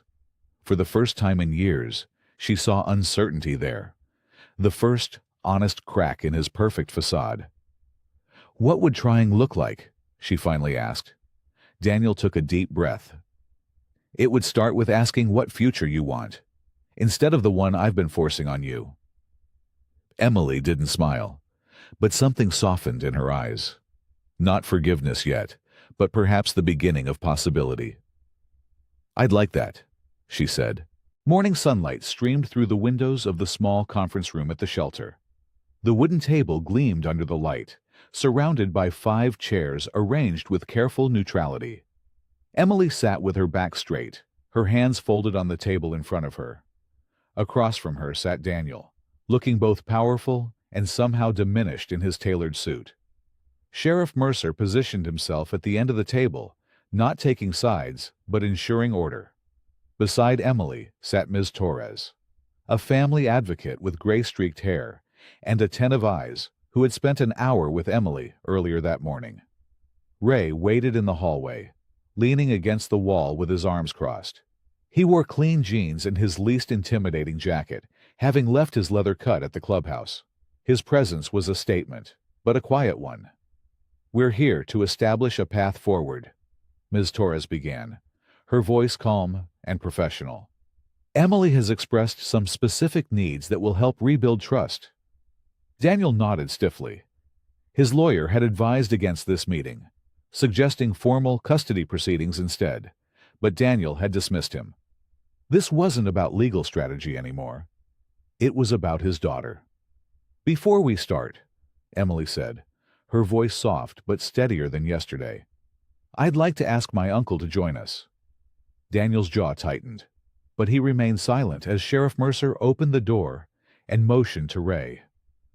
Ray entered quietly and took the empty chair beside Emily, nodding once to his brother before focusing on his niece. Emily drew strength from his presence.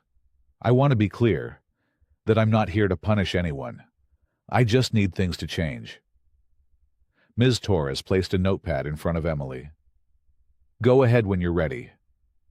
Emily looked directly at her father. First, I want to choose my own education.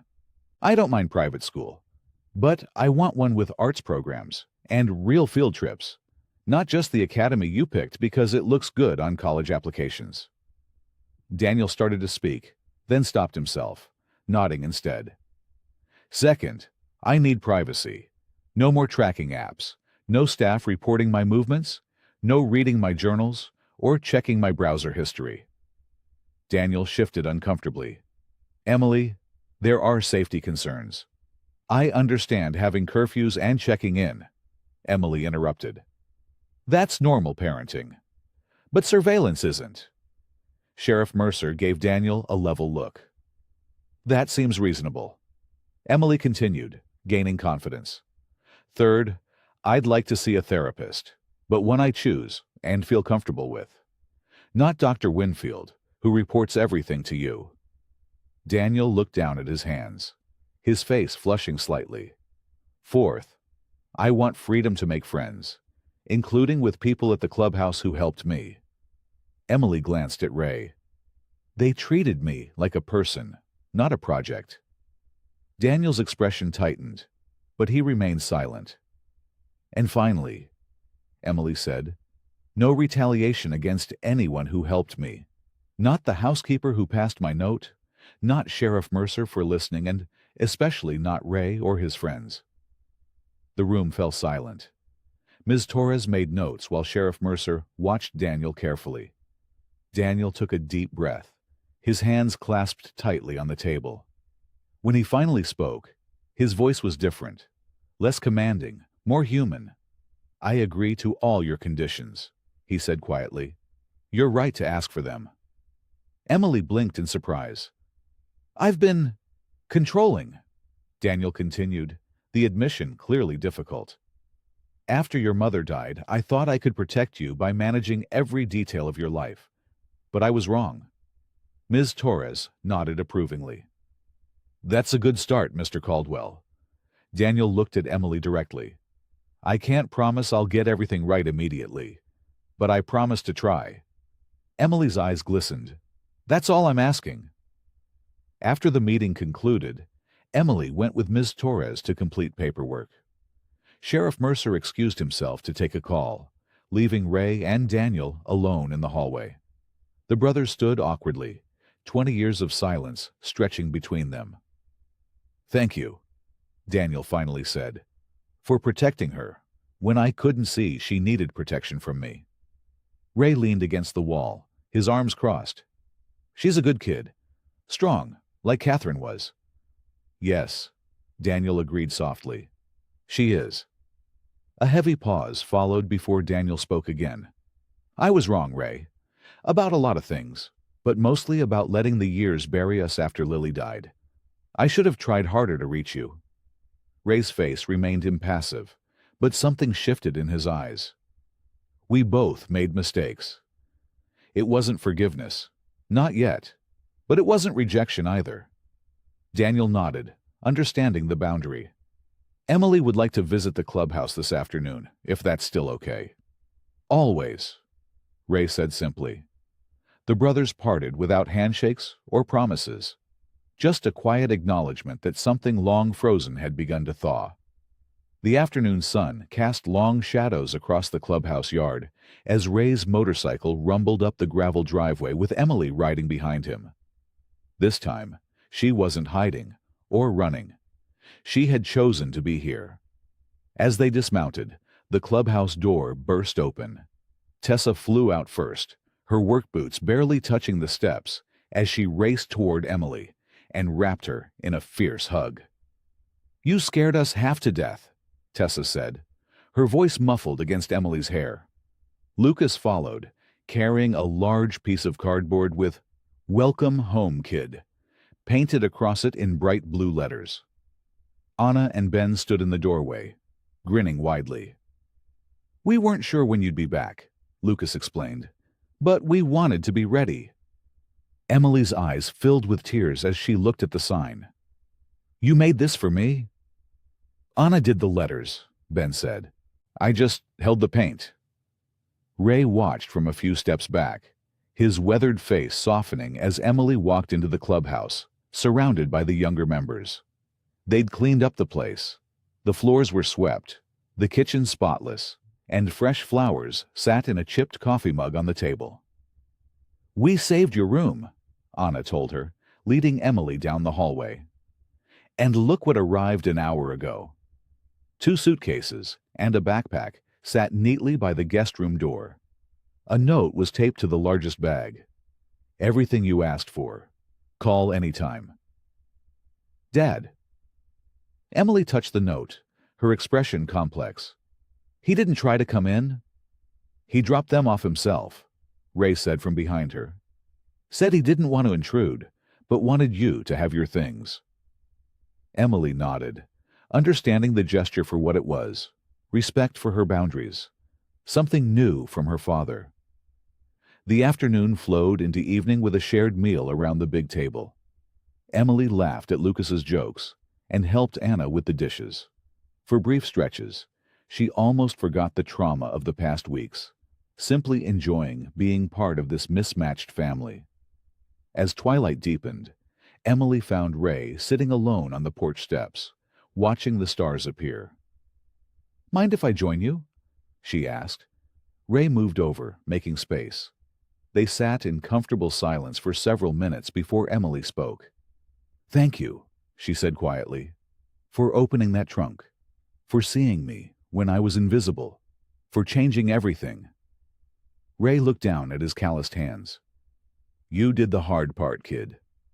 Maybe, Emily said, but you gave me the chance.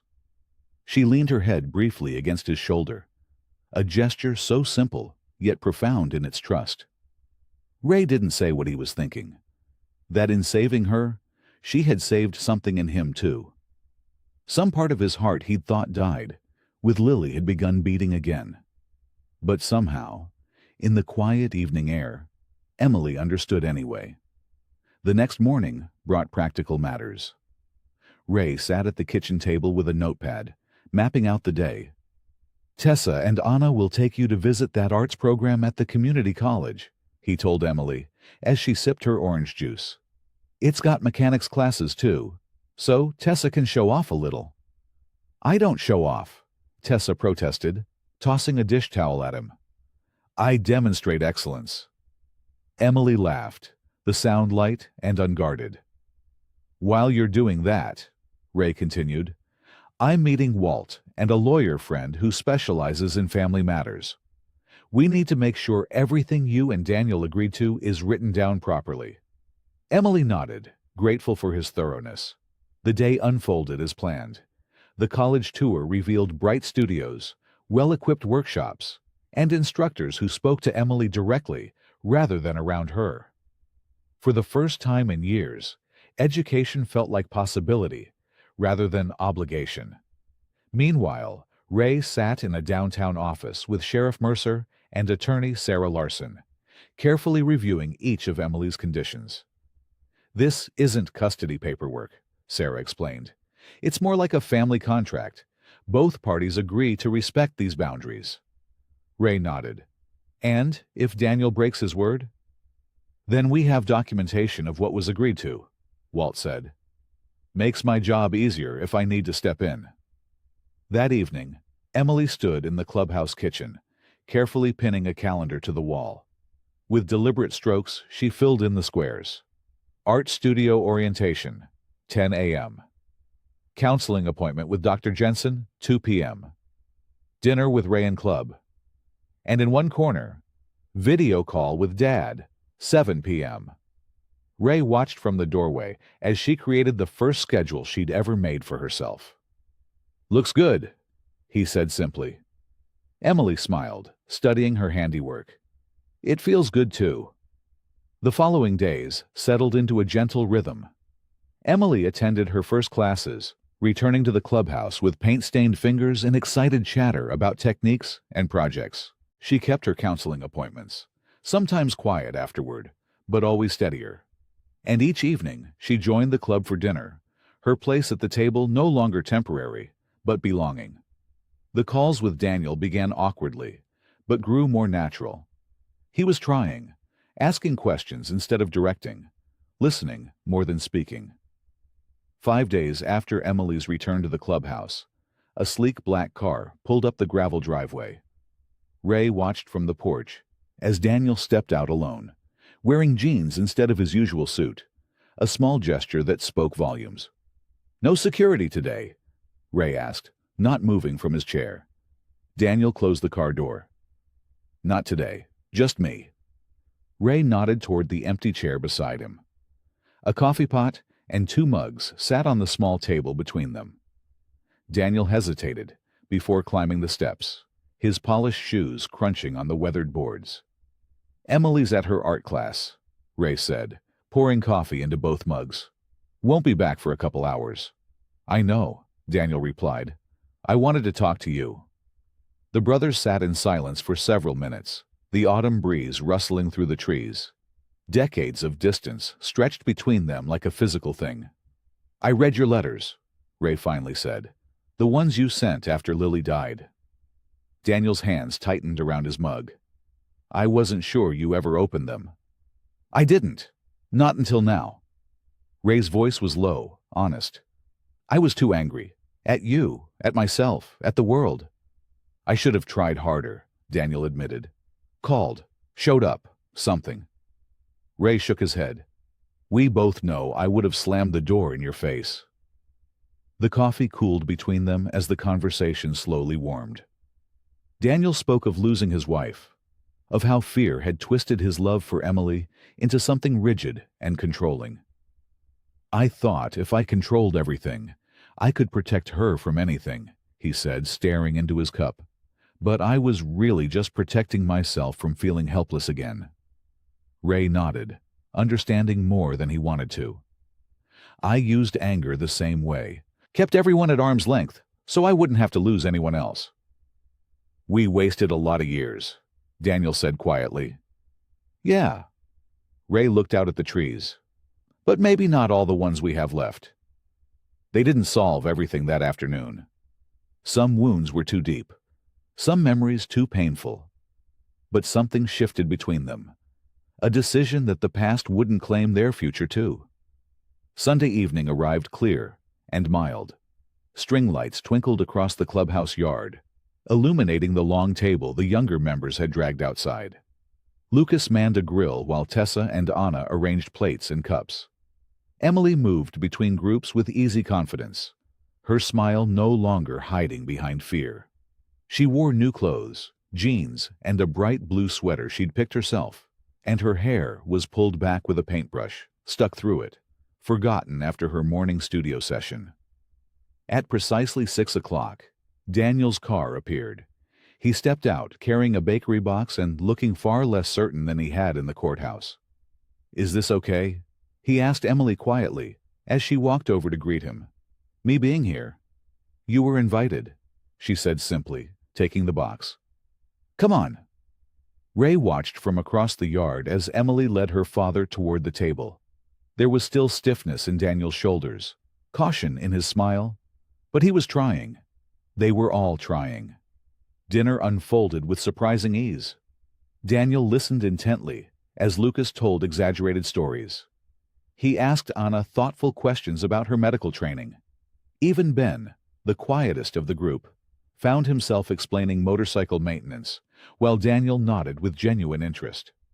As they finished dessert, the chocolate cake Daniel had brought, Tessa suddenly stood up.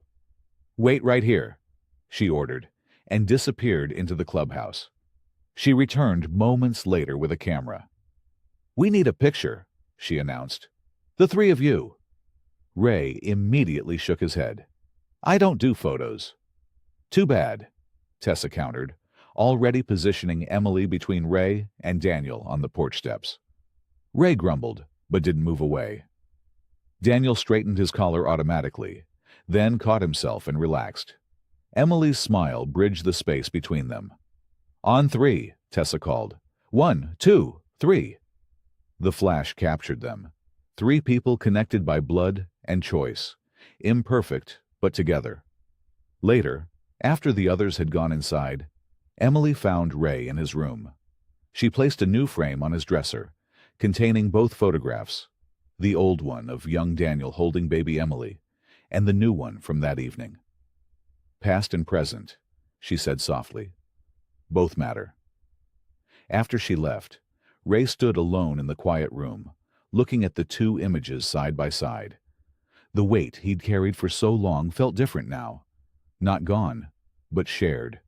Manageable. From downstairs came the sound of Emily's laughter, bright and uninhibited, rising above the clatter of dishes and voices. Ray took one more look at the photographs, then turned toward the doorway and went inside to join his family. I hope you like this story. Please share what's your favorite part of the story and where in the world you are watching from. Have a wonderful day.